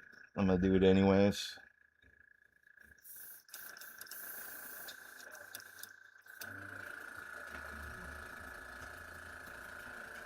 Fuck is that?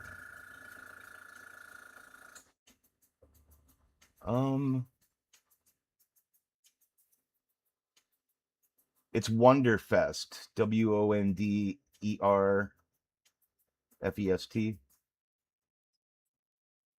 Louisville, Kentucky. I have to drive. Yeah. You think I'd trust the airlines with any of my fucking models? Hell no. Yeah, it's unfortunate. Unfortunately, that's the only way I could do it. Or, no, I just don't trust shipping. I was thinking like I could ship them all out to my in-laws, my wife's parents, and then, you know, fly out to Missouri, land in Kansas City, pick them up at the in-laws, and then drive the rest of the way to Kentucky. Yeah. Plus, one of the models I'm bringing, the Obi-Wan Kenobi rides Boga model is fucking massive, and it's just not going on an airline. They would never accept that. All right, so red and then purple is what I need here. So this color that I'm using on all the you know the oops.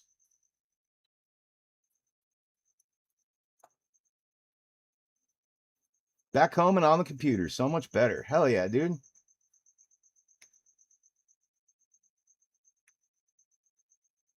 Congratulations.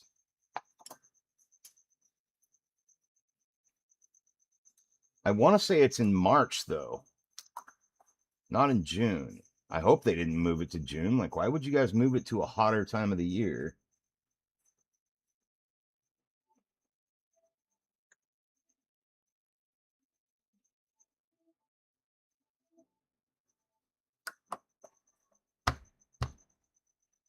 Maybe I'm wrong. Maybe it is in June. I don't recall right off the bat.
All right, Dan.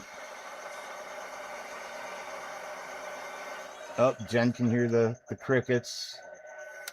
Oh, I got a phone call coming in. Hang on 1 second, guys. Hello.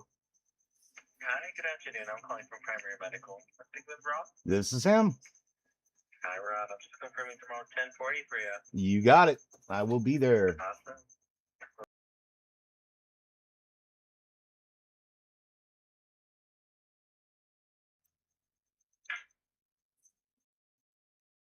All right, guys, I'm back. Just a little spot right there.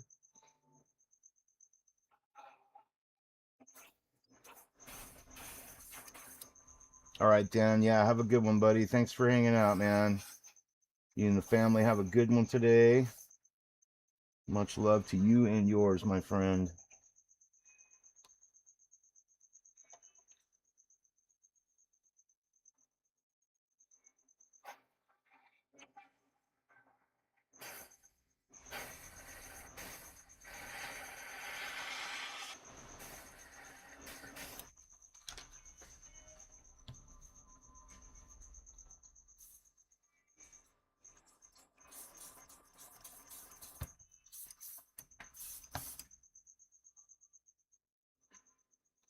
Oops.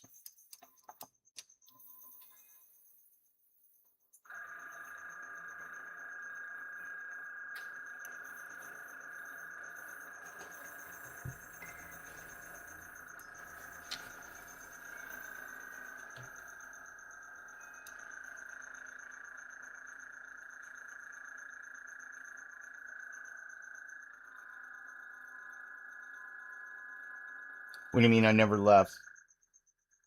I muted my volume for a second. Like, I don't give a shit if you guys know that I got a doctor's appointment tomorrow and they're calling to confirm. I got nothing to hide. I'm going in tomorrow for medical clearance so that I can go back to work, which means I'll be getting off of disability at the end of this month, which is lame because I will be basically losing about $500 a month in income. The state disability in California is not taxable income. So I make my full paycheck. So going back to work, I have to start paying taxes again, which is how I was even able to get disability like that. So I don't mind paying taxes, but it does crunch a little bit on payday when you don't have that $500 extra anymore. But whatever. Got to do what I got to do. Talking to my boss today, and we're like looking at basically another 5 to 10 year plan on what to do with our company and what my role in it is going to be, which is pretty much the same as it's been, but stepping things up a little bit in the sales market area, which is my specialty. It's what I do for the company as far as like signing up new customers and shit like that. So I'm going to be doing a lot of that again, but we're looking into new marketing areas and things like that.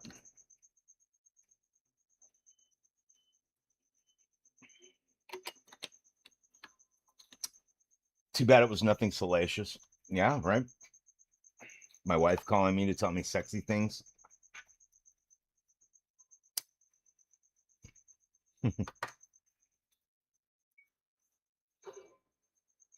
Fucking perverts.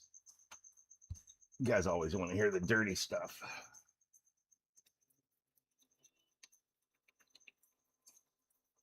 Damn, I need to shave.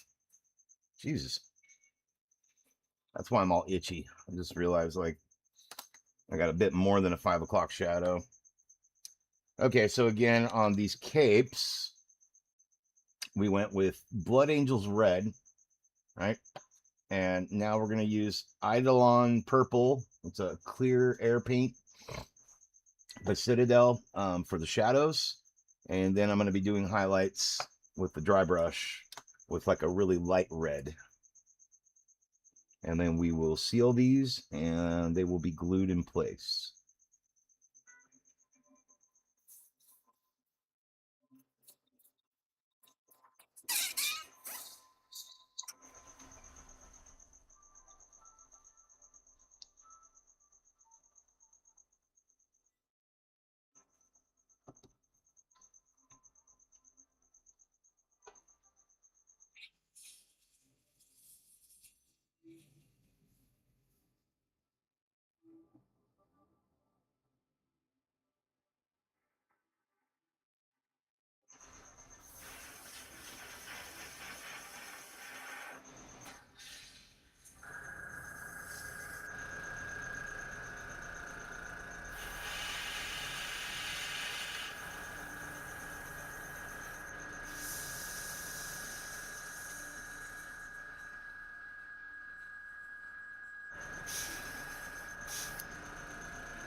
Purple's done.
So mixing up my highlight color right now, which is just this really cheap airbrush color by Royzafar. It's just kind of a nice even pink. I'm going to very lightly dry brush that on the high points on these tassels or whatever they're called. For sachets. Sashes.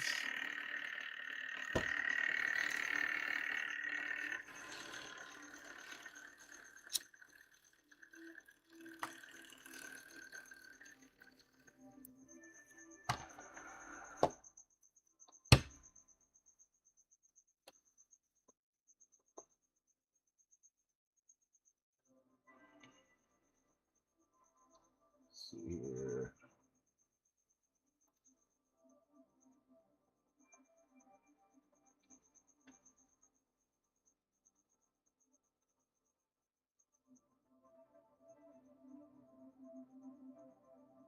Come on, little feller.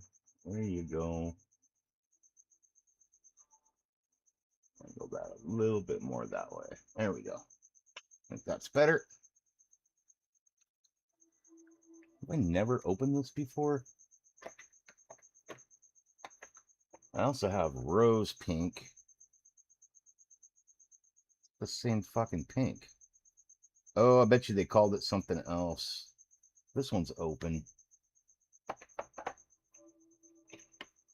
Maybe it's a little darker. Whoa, this one's really dark. That's what happens when you get... So, like, check this out. I haven't mixed this one yet. I gotta mix it, but right now, this is the color difference between the two of them, which is a pretty big difference.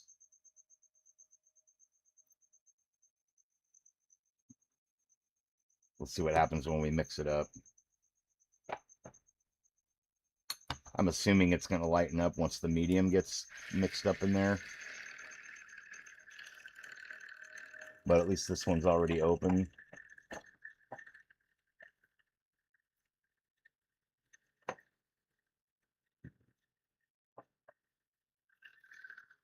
Yeah, it lightened up a lot.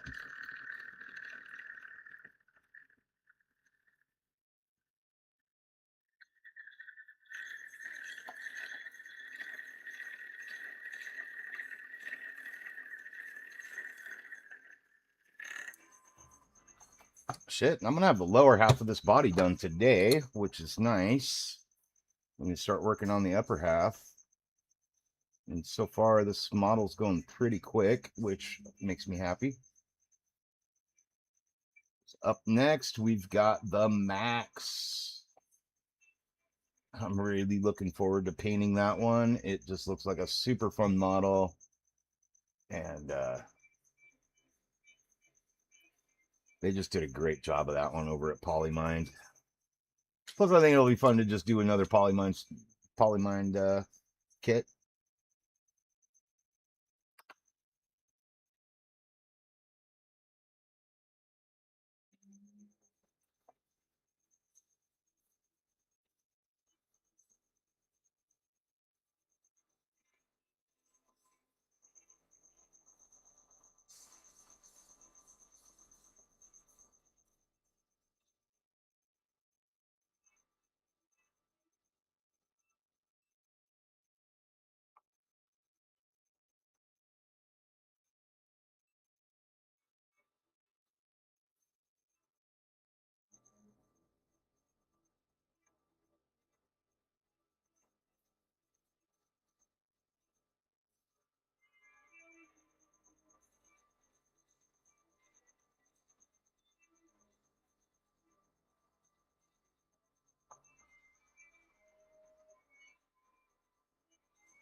A little edge highlighting on there.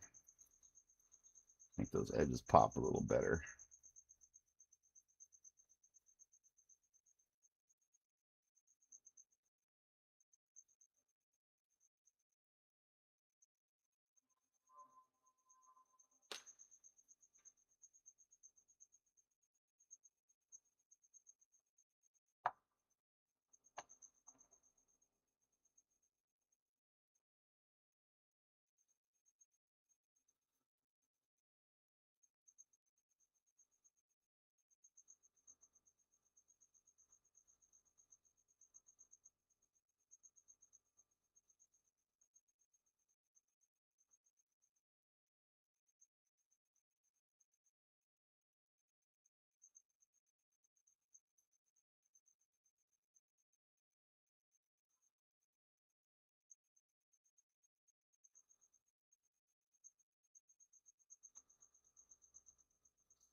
Good.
Ah, that looks way better.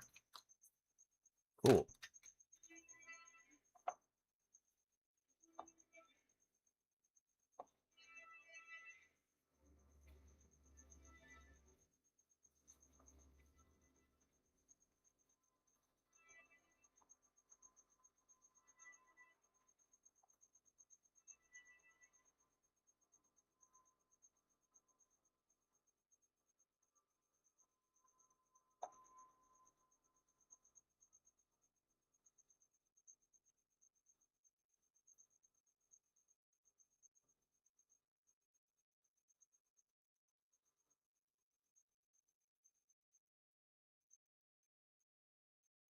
Not trying to go too heavy on the highlights or anything, just barely touching them up with this pink.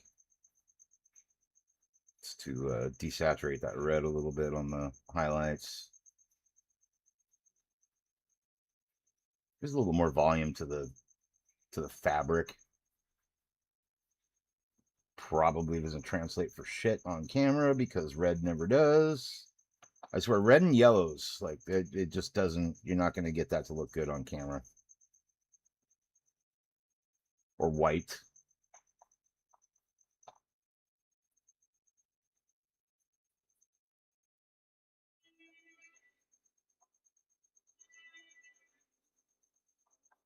That's it. All right.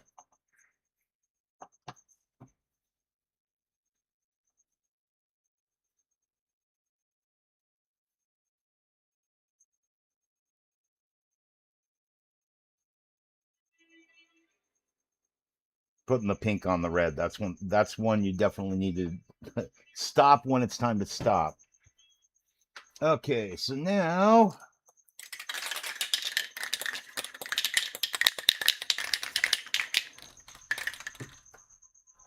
let's get these guys clear coated. Take away this. They're really, really shiny, and I need to dull that out as much as possible.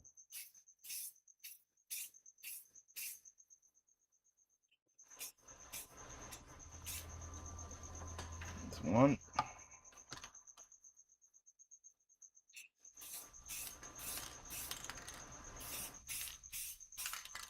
Two. That one I need to stand up a little bit.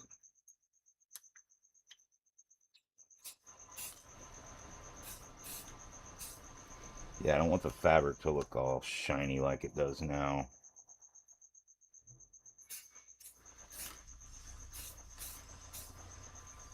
All right.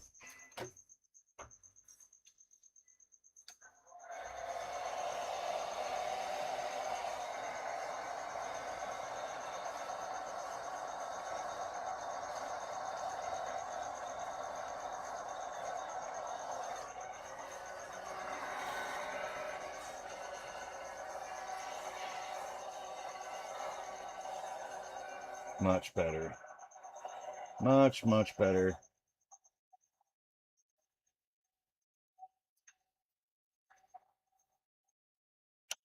Yep.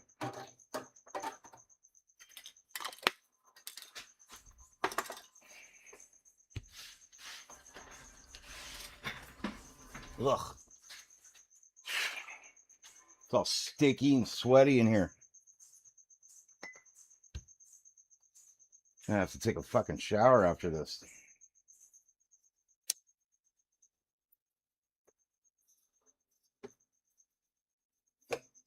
Chat is super quiet.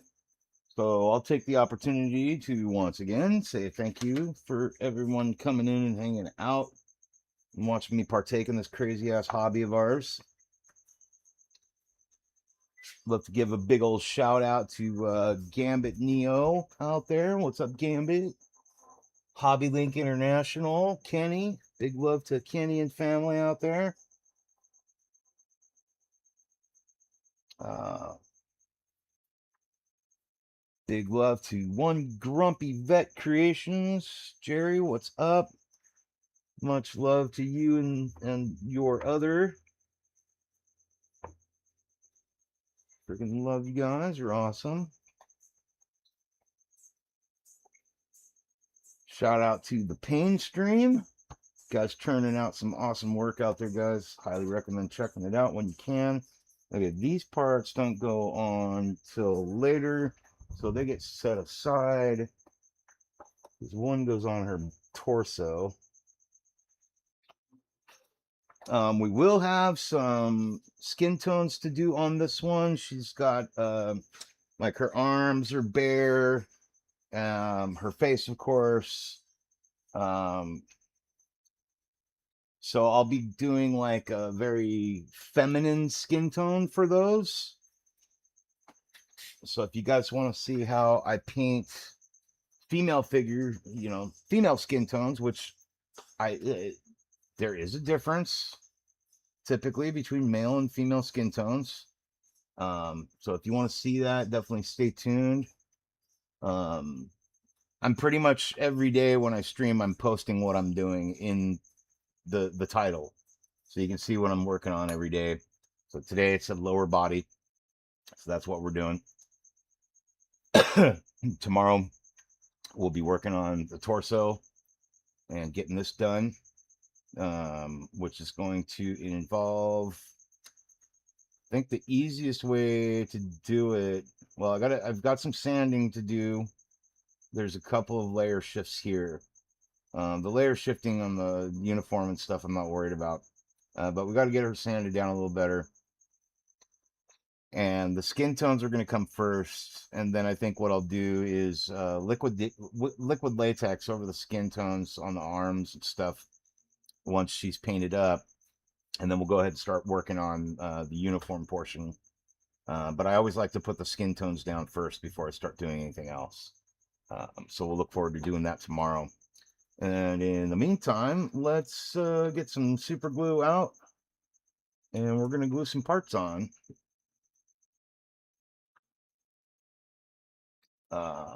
Also, guys, I want to give a big old shout out to I already said the Pain Stream. Bean 3D. I can't forget the Bean. Dean the Bean over at Bean 3D. He's probably sleeping right now. Big shout out to Jody over at Trek Mods, along with everybody over at Hobby Time Modelers. Brent over at Ground Affected. Jack 3D. Luca. Big love to you, man. You're making some awesome models out there. Can't forget Kenny over at Hobby Link International, and of course Derek at Sergeant Digital Designs. These guys are just some of my favorites. some really good people out there, and I really like the work they do. And that's why, I find them inspiring and fun to watch. So I hope you guys can check them out, give them a sub, show them some love, go on and like some of their videos. And of course, big shout out to Old Painter Man, Chris, and of course John over at I Like to Paint Dolls. We love you guys. Go check them out. John just finished up his a huge Superman, a 1/4 scale Superman. I highly recommend going and checking out that video. It's pretty cool. It's a big ass Superman. I especially like the way he did the base with the ice crystals, like the Fortress of Solitude and all that. It's really cool looking. So yeah, go give that a watch and some likes if you could. John's a good guy. He's, he's a funny dude, and he's got some nice content out there. Highly recommend. Let's take a Q-tip here.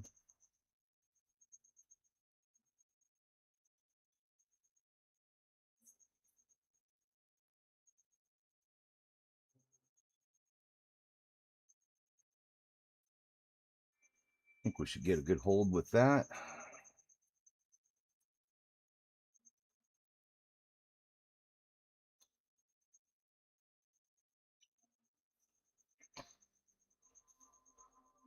How that pattern on the cape comes out very strange on camera. It's like it's a texturized pattern that they did on the little capes and stuff. So that's why you guys are seeing that kind of weird looking effect on the camera there. Excuse me. Yeah, that looks nice. Like that. Looks good. Now this one's a little tricky in that it's it's an odd key that they put on there. I want to be careful with it because I don't want it to come down into the actual part of the costume. There we go.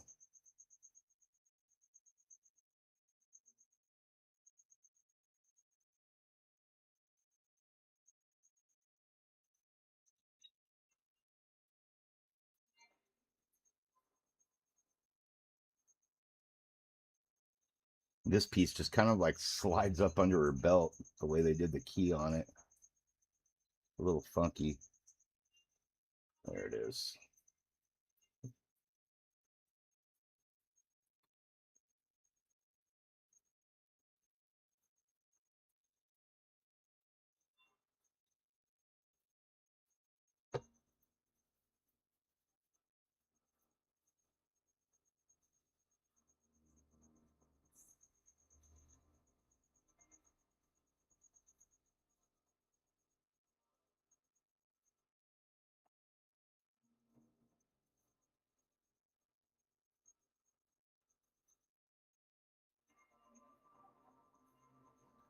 Aside from it being almost impossible for it to show up on camera properly, on my end it looks really good.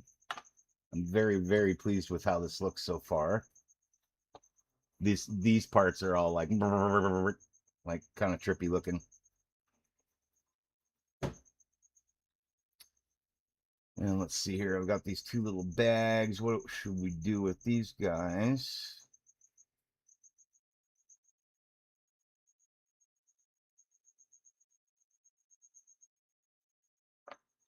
That's funny. You heard the cricket. Ow, shiza. Oh, there's like no glue holding that on. Like all the glue missed the actual part. I think what I'll do is put a bead of glue up here and directly into the key. And then let's take this, smear it across there.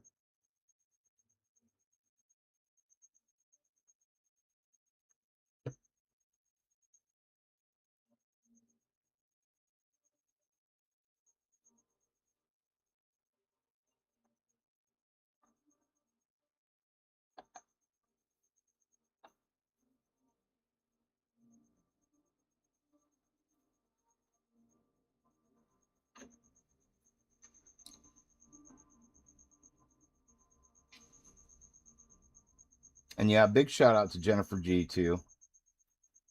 Big love to you, girl, for coming and being such a loyal and amazing supporter of me and the channel. I really, really, really appreciate you tremendously. Want you to know that. Means the world to me. You guys all do. I don't mean to forget anybody at all or give you credit where credit's due, but you guys are freaking awesome. And I really like the way this is turning out so far. Making great headway in a short period of time on this model, too. It really is going fast.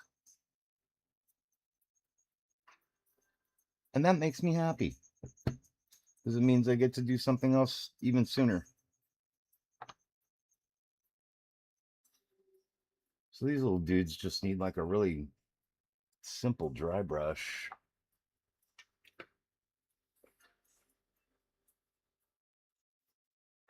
And probably just like a teeny bit of deck tan on there. Call it good. Put some little silver marks on there. Let's do that. Where's that deck tan at? I know I had deck tan. Did I put it somewhere where I wasn't supposed to?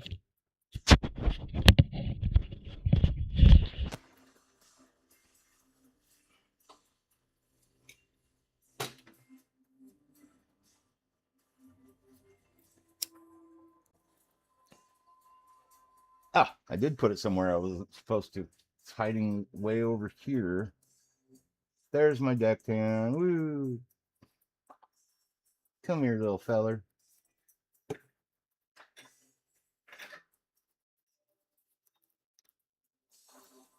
Now these little tiny bags are so small. I think I could probably just like literally put a little deck tan on the tip of a dry brush and go to town with it.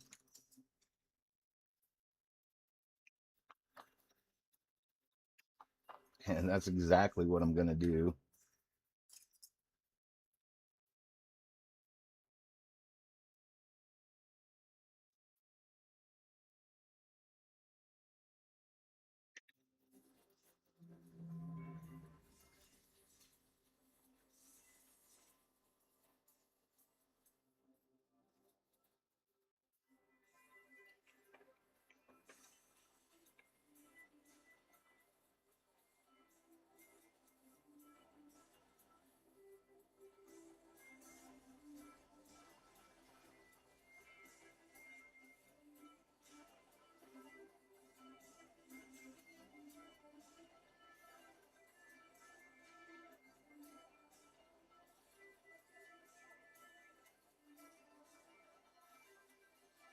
All right, Gambit. Have a good night's sleep, man. Thank you so much, dude, for coming by.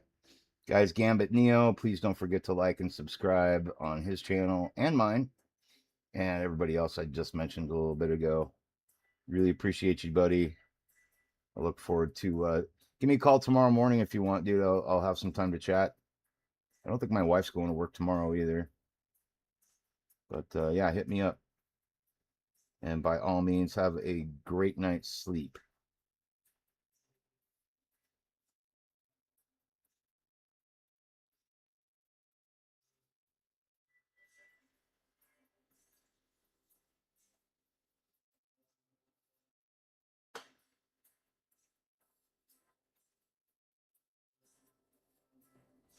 Look at her rocking these little Fendi bags.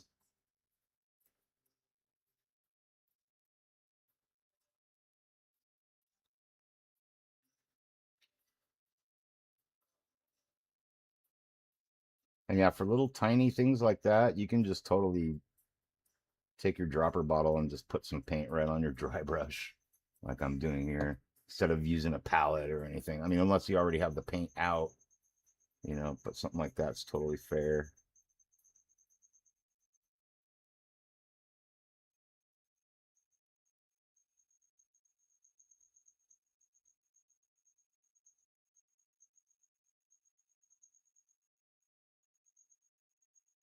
Nope, Cricket just kicked back in again.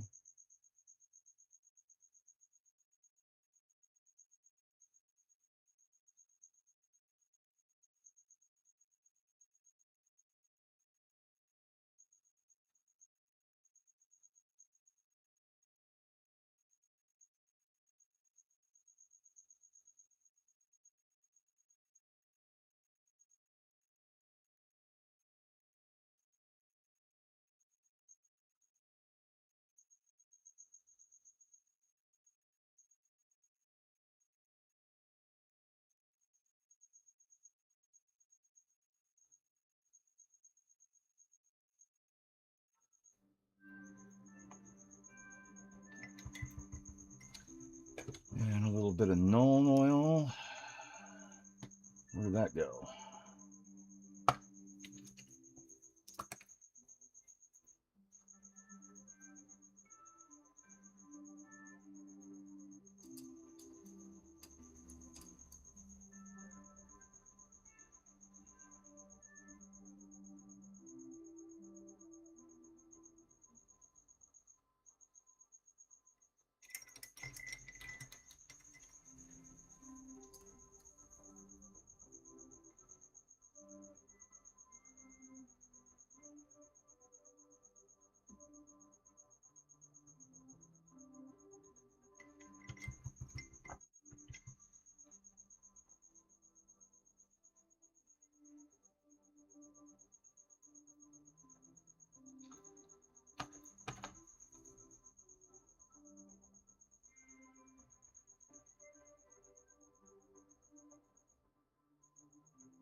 So just a little bit of Nuln oil on there to kind of gloss them up and darken up the black leather a little bit.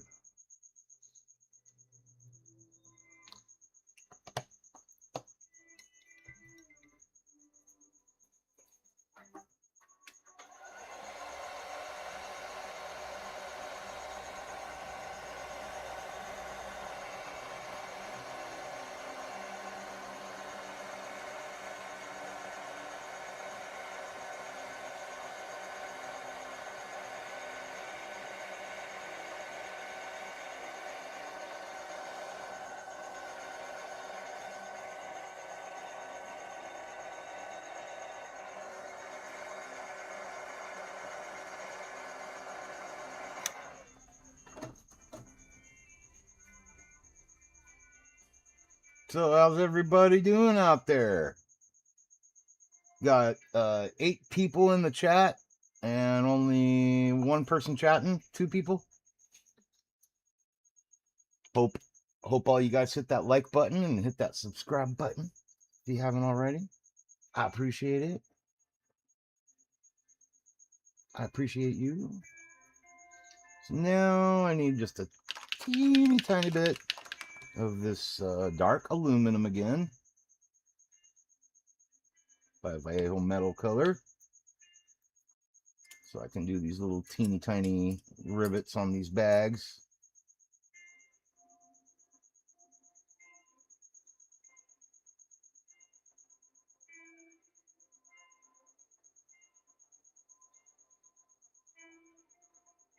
Oops. That didn't work out so well.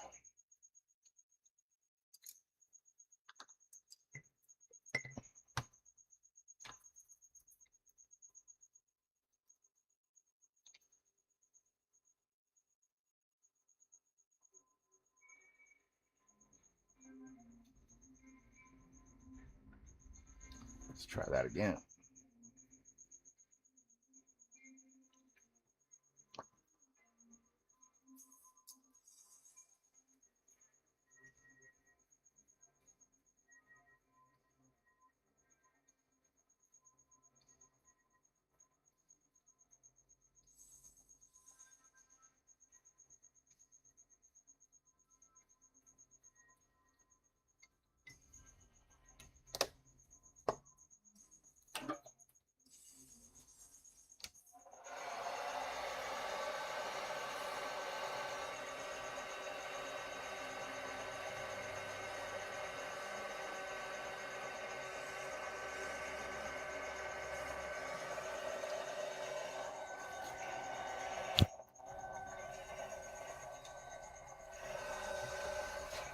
Just making sure these are nice and dry.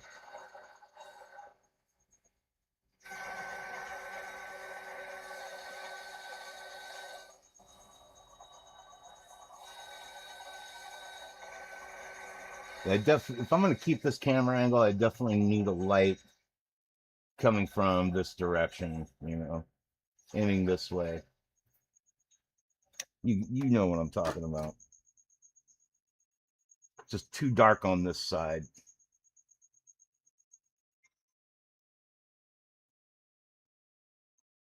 I like the angle.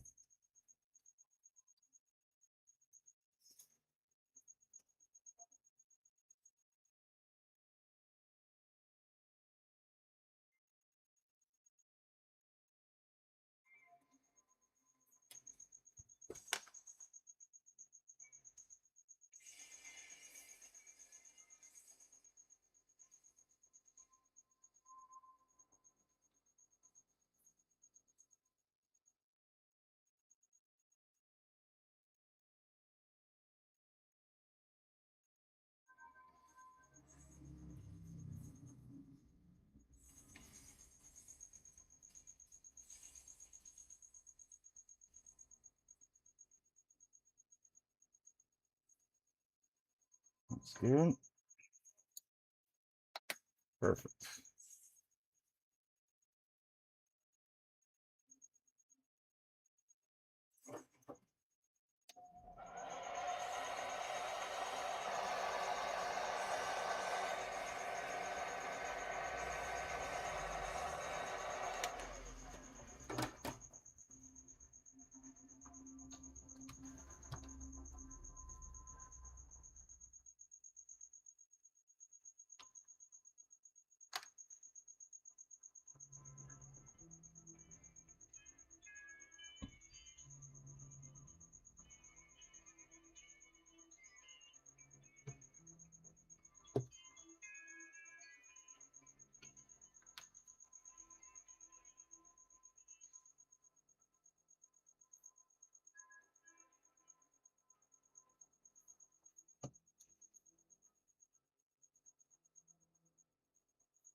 Just making sure the fit isn't going to interfere at all. Once the bag is on, no, that'll sit on there just fine. Hmm.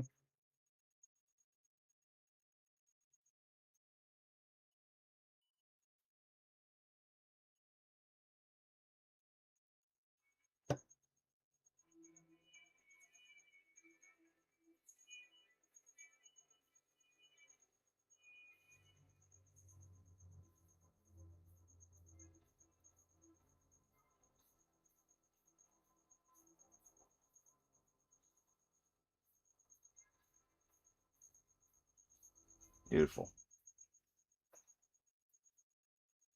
All right. Lower part of the body is complete.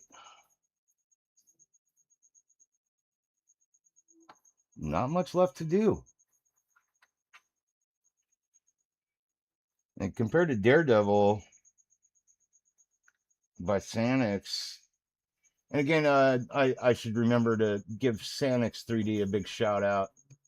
And I need to qualify that by saying I am not sponsored to do this video or make this model. I paid my own money for it. But I think Sanix 3D uh, does some absolutely amazing work. Their files are clean. Their cuts are good. Their keys are great. Highly recommend Sanix 3D um, if you're looking to do a fun model. And they have a lot to choose from. So big shout out to Sanix. Really really nice guys over there too. I will say. Uh, they've been they've always been really helpful with me and my files and downloads and stuff like that. Very forthcoming and very they're very good at communication, which I really appreciate from a 3D file type company like this. You know, just a bunch of good guys over there. So shout out to Sanix.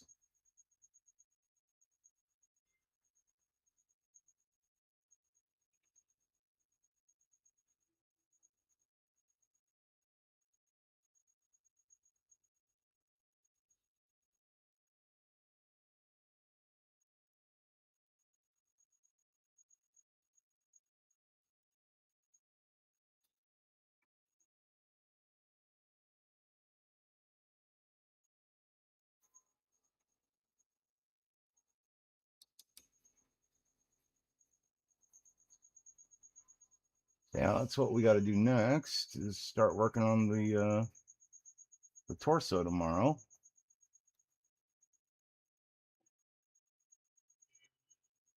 So tomorrow's going to be some skin. Well, I think we're going to go through all the skin tones, even on her face, because I just want to do them all at once. They need to be consistent. Um,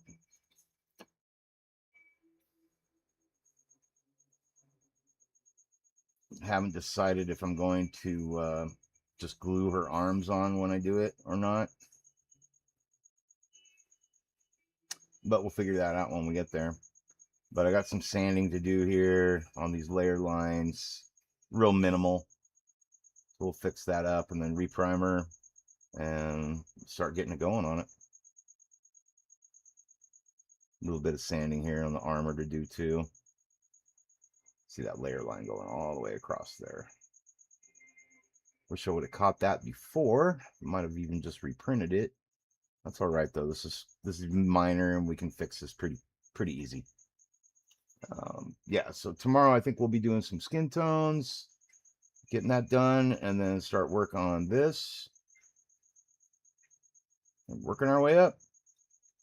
Not much left to do, just this, both arms, and her head and hair, and that's it. This model's going pretty quick.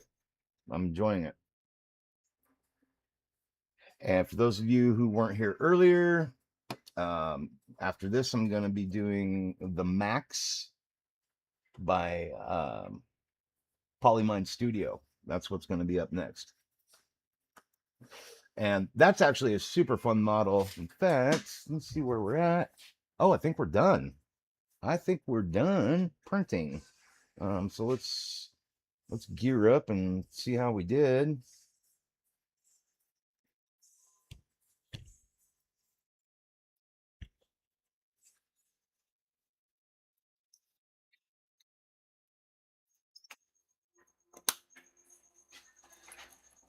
Anycubic M7 Max.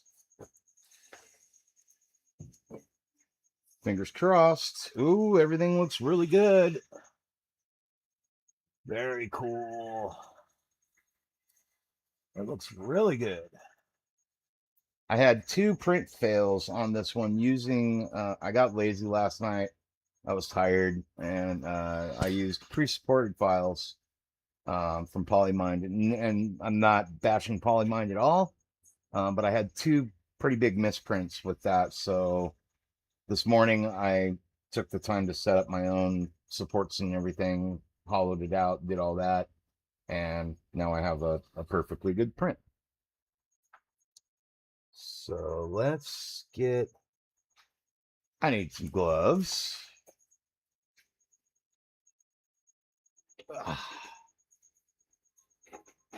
I need a glove. I need another glove dispenser, like, or I'll just move that one to like right here, I think. Um,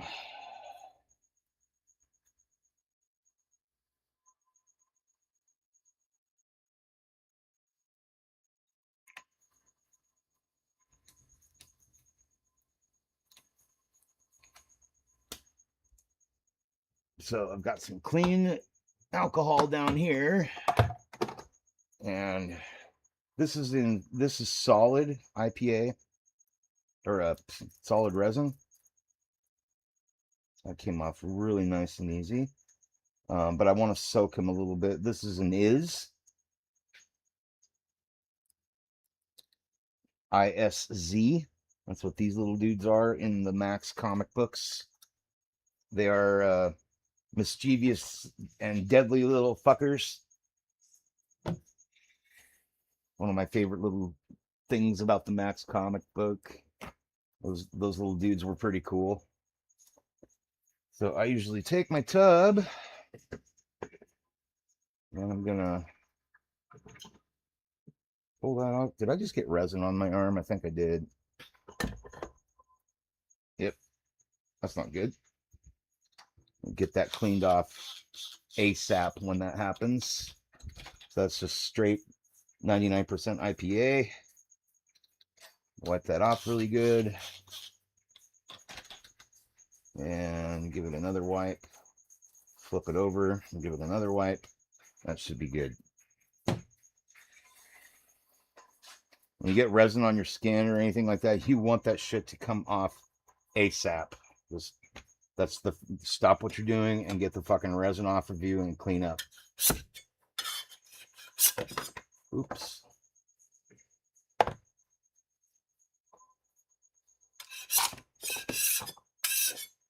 That looks really good.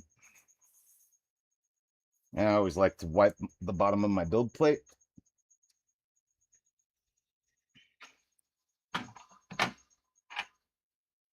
Put back on. We are done printing for a bit. We can shut these fans down. Close that up.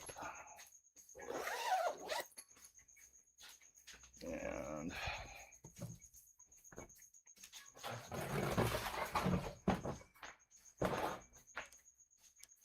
I like to have my trash can ready. Give our little Iz a good rinse over here. Okay, dirty IPA is in here. I use the Kenny method. I'm not going to take you guys through this whole process, but you'll see the clean resin or the dirty resin. So just pull off my supports here, coming off really nice. Boom, looks really good. A little tiny drainage hole right here on the knuckle. It's going to be super easy to fill.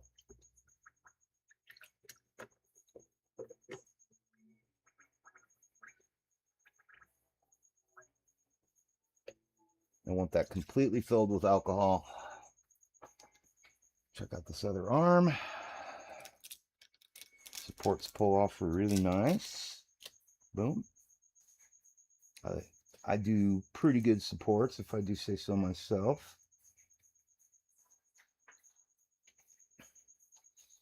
Get this guy down into the alcohol here.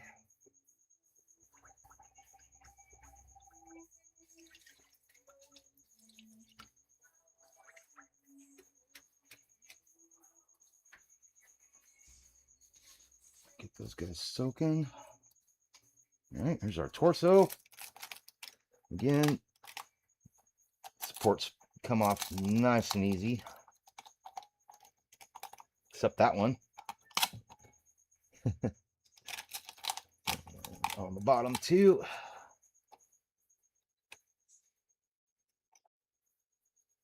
These internal supports that are sticking out, you just clip those off. And a lot of times these little teeny ones around, you can just kind of flick those off with your finger, but this looks really good.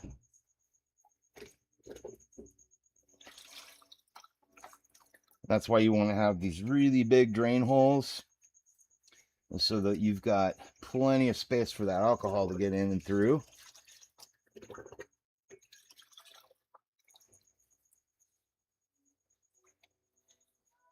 One thing I like about these textured gloves, they are expensive, but that they almost act like a toothbrush kind of. You can rub your model, get all that extra resin off the surface there.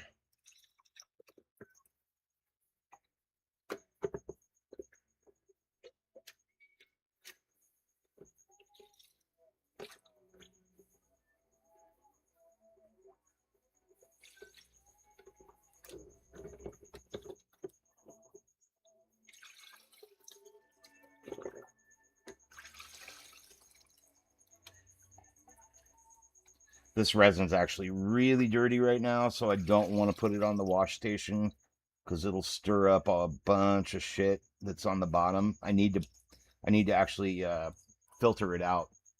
So every so often I'll take a colander with a paper towel on it and just slowly pour the IPA out so that the paper towel, you can use coffee filters or like a really fine mesh, like netting. Um, but you just want to get all that nasty stuff out of there.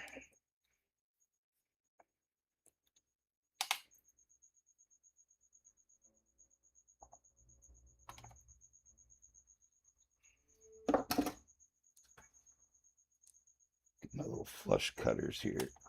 This is a tool you definitely want to have. Is a good set of flush cutters, and just buy the good ones.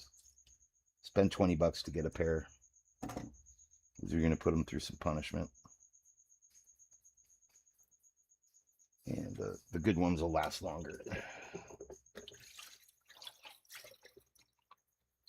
I had a shitty pair that I went through in like 3 or 4 months, and they were worthless.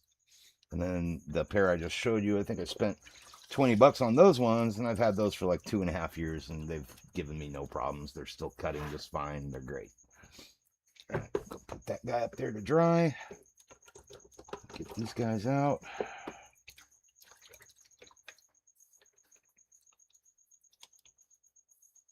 So I'm going to let these dry off and drain, and then they'll get a bath in Simple Green, and then they'll get a bath in water to wash off the Simple Green, and then they'll get a final wash in clean IPA alcohol, and then they're dried off and they're ready for post prep, sanding, primering, all that fun shit.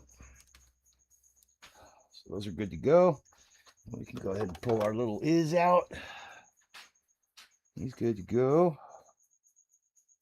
Let him dry off.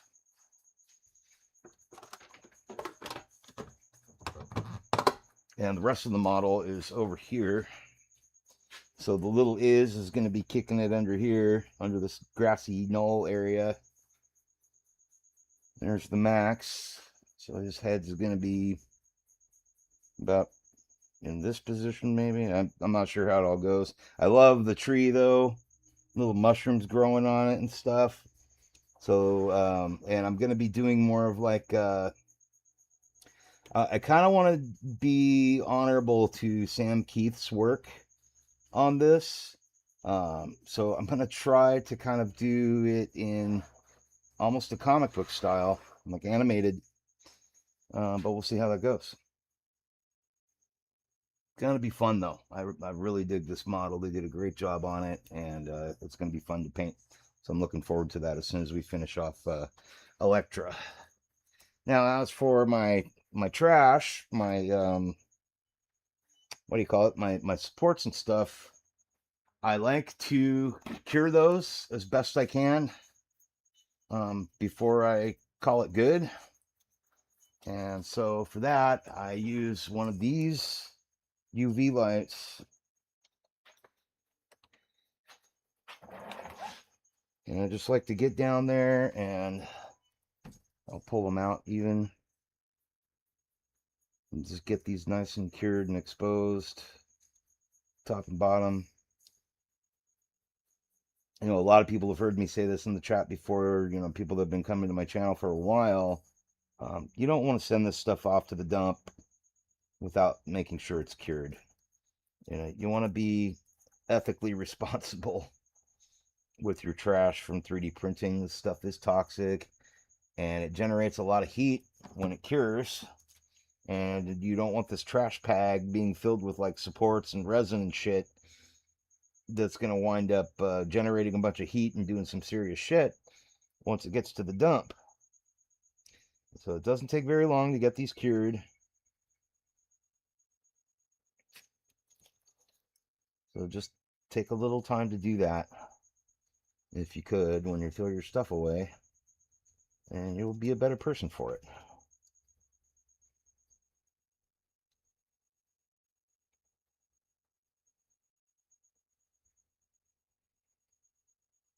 Yep, those are good.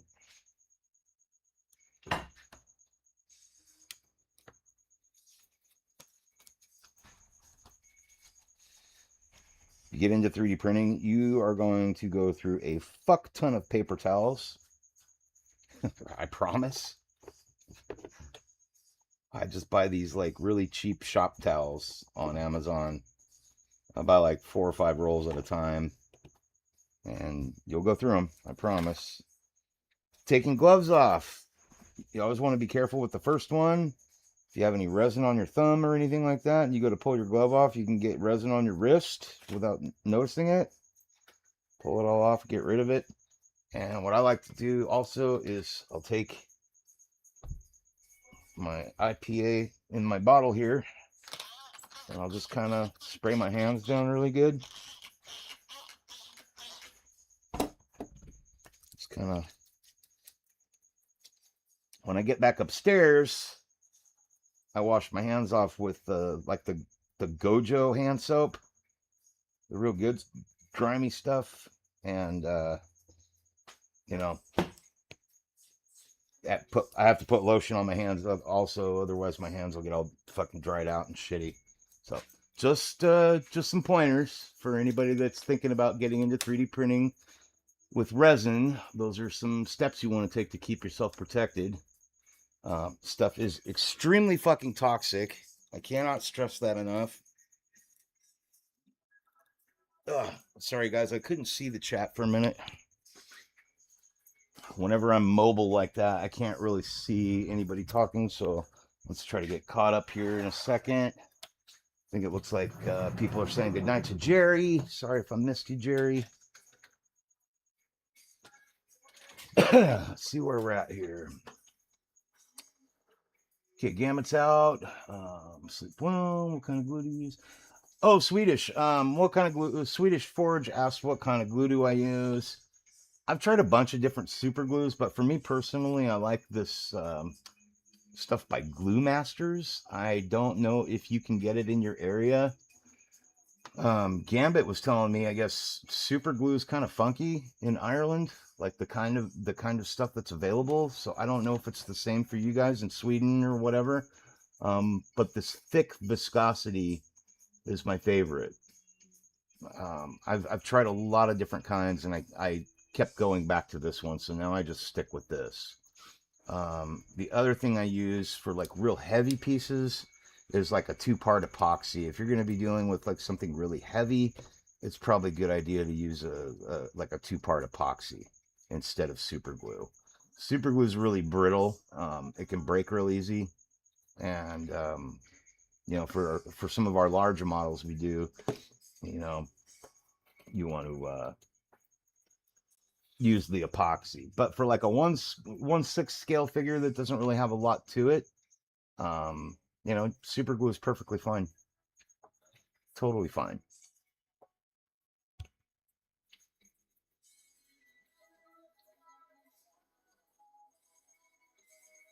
Don't act like we didn't inject ourselves with that shit. No, Jerry, I hear you, dude, but at the same time, I try to be as careful. I know you're being facetious, dude. But yeah, I try to be as careful as fucking possible because I have stabbed myself a few times. That's with supports, resin supports and shit, and you're bleeding through your hand and you don't realize it yet, and you've been swimming around, your hand's been swimming around in all this dirty fucking resin. You want to be aware of it and just try to be as careful as you can. Some of you guys have heard me mention before, I ended up getting, when I was taking my glove off once, I didn't realize I had a bunch of resin on my thumb. I go to pull my glove off, got a bunch of resin on my wrist right here, and it sat there for a bit before I noticed I had resin on my hand.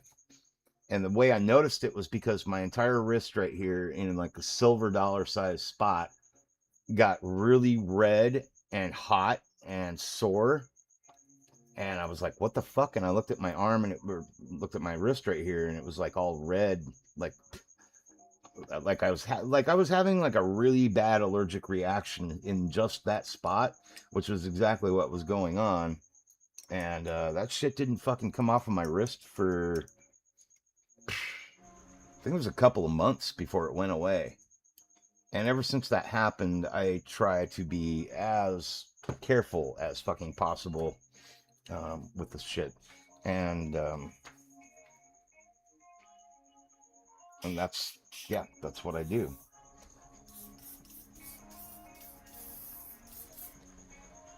Jerry says, I don't cure my trash resin, I just throw it away. Our trash goes to what we call steam plant. Chunks dumping into a pit and it's incinerated. DEA and FBI bring tons of drugs too and dump it. Fuck, I want that job. I want to hang out over there. Sounds like the place to be on certain days. I know you're busting my balls, dude. I know you did it the other night. Yeah, that's, and hopefully you don't have to pay for it in any way later. But yeah, chat for anybody watching this later. I know most of you guys here right now, you guys fucking know. You guys are already 3D printing and stuff. But for people watching later or looking into getting into 3D printing, you know, I definitely have to say, like, please be careful, super careful. Um, Normally, like if I was doing this in a really enclosed environment, I would be wearing a respirator, you know, whatever you call it, mask with the filters on the side, which I have right here. I usually wear that whenever I'm sanding stuff. Um, but I can just crack my garage and my whole, you know, I've got fresh airflow in here very easily. Whereas a lot of people don't have that sort of situation with their printing setups. Um, you know, I think you noticed too when I was taking that print off. Um, I have a fan system with ducting and everything that, you know, goes up and around. Well, you can't see it now, but it goes from my printers over here all the way up and around to this side of the garage. You can see the duct coming down there and venting out.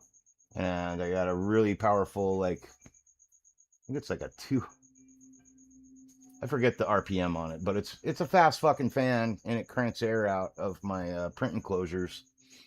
And like I never smell resin. My wife, who's like a bloodhound, knows. She never smells resin in the garage, so it works. And I make sure to turn that on whenever I'm actually printing anything. But yeah, guys, just fucking be careful. That's all I'm saying. Just little tips and tricks for ways to do it.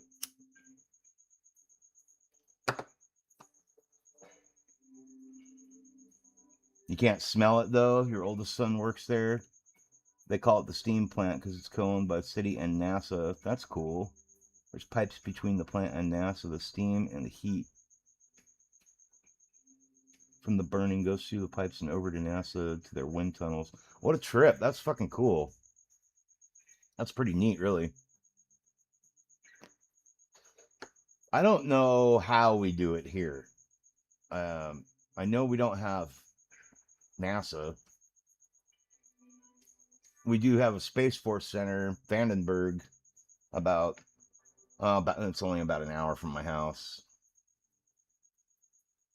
Get to see all the cool rocket launches all the time, sending up all that space trash, aka Starlink.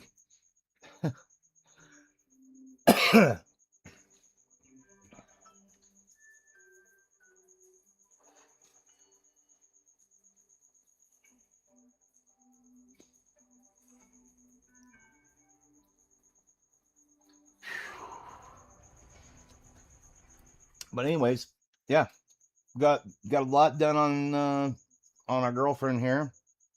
She's looking pretty nice. I'm very pleased with how everything's turning out so far.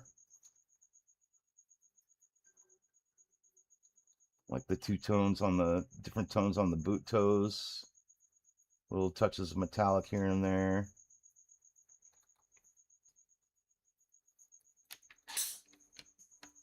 All the neighboring cities have landfills. We're the only ones with that kind of facility. Yeah, it sounds like a very specialized like type of facility. That's a trip.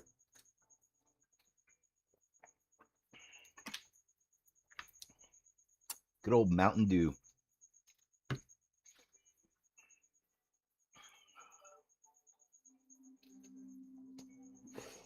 Oh, well, chat.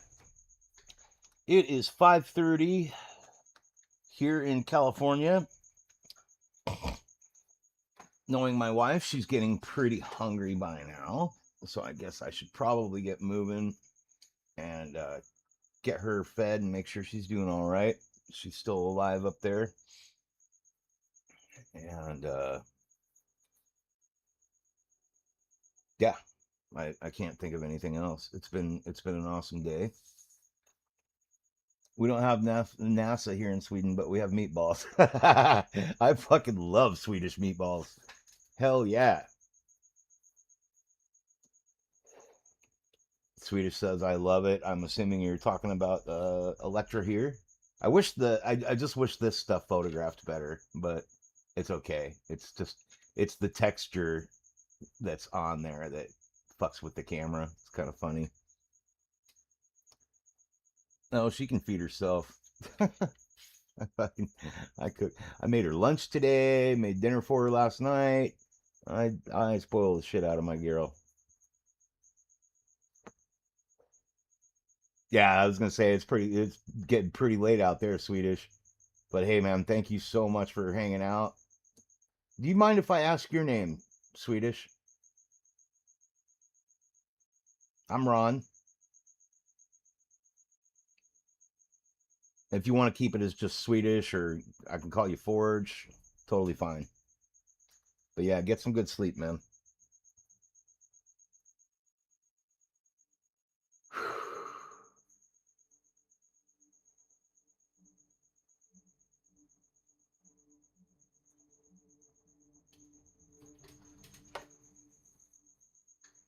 Kim, okay. Pleasure to meet you, Kim.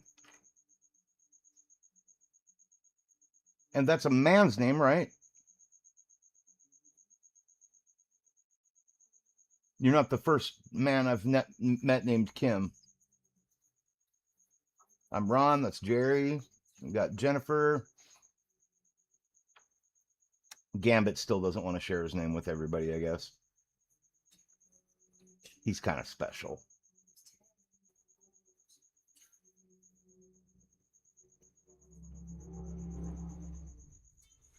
Well, Kim, much love to you and your family, man. Definitely sleep well. Okay, I figured.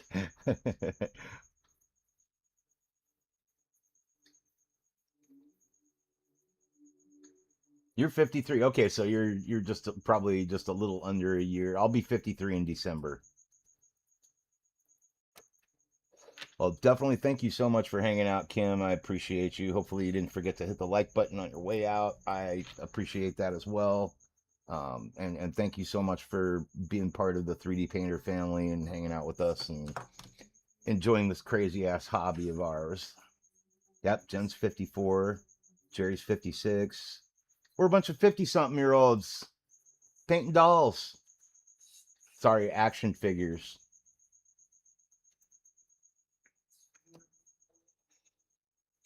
But yeah, I'm gonna call it a day. Thank you guys again for hanging out. We're halfway done with Elektra already, so that's pretty cool. I think we'll get a lot closer tomorrow, and yeah, I think probably one or two more live streams and Elektra is going to be done, and then we'll start working on the Max. So that'll be fun. Gambit is the baby. I, yes, 50 plus does rock. I agree. 50 is the new 30s. That's the way I look at it. I think 50 is the new 30s for us kids. Yeah, Swedish, I'll be back on tomorrow, probably right around the same time. Sorry, Kim. I'll be back on tomorrow, probably around 1:30, 2 o'clock, for the second half of Elektra, and we'll get that going. But, thank you again, everyone, for hanging out. I really, really appreciate you guys. I wish you all a fantastic evening and happy 3D printing, happy painting, and I'll look forward to seeing you soon. All right. All right. Toodles.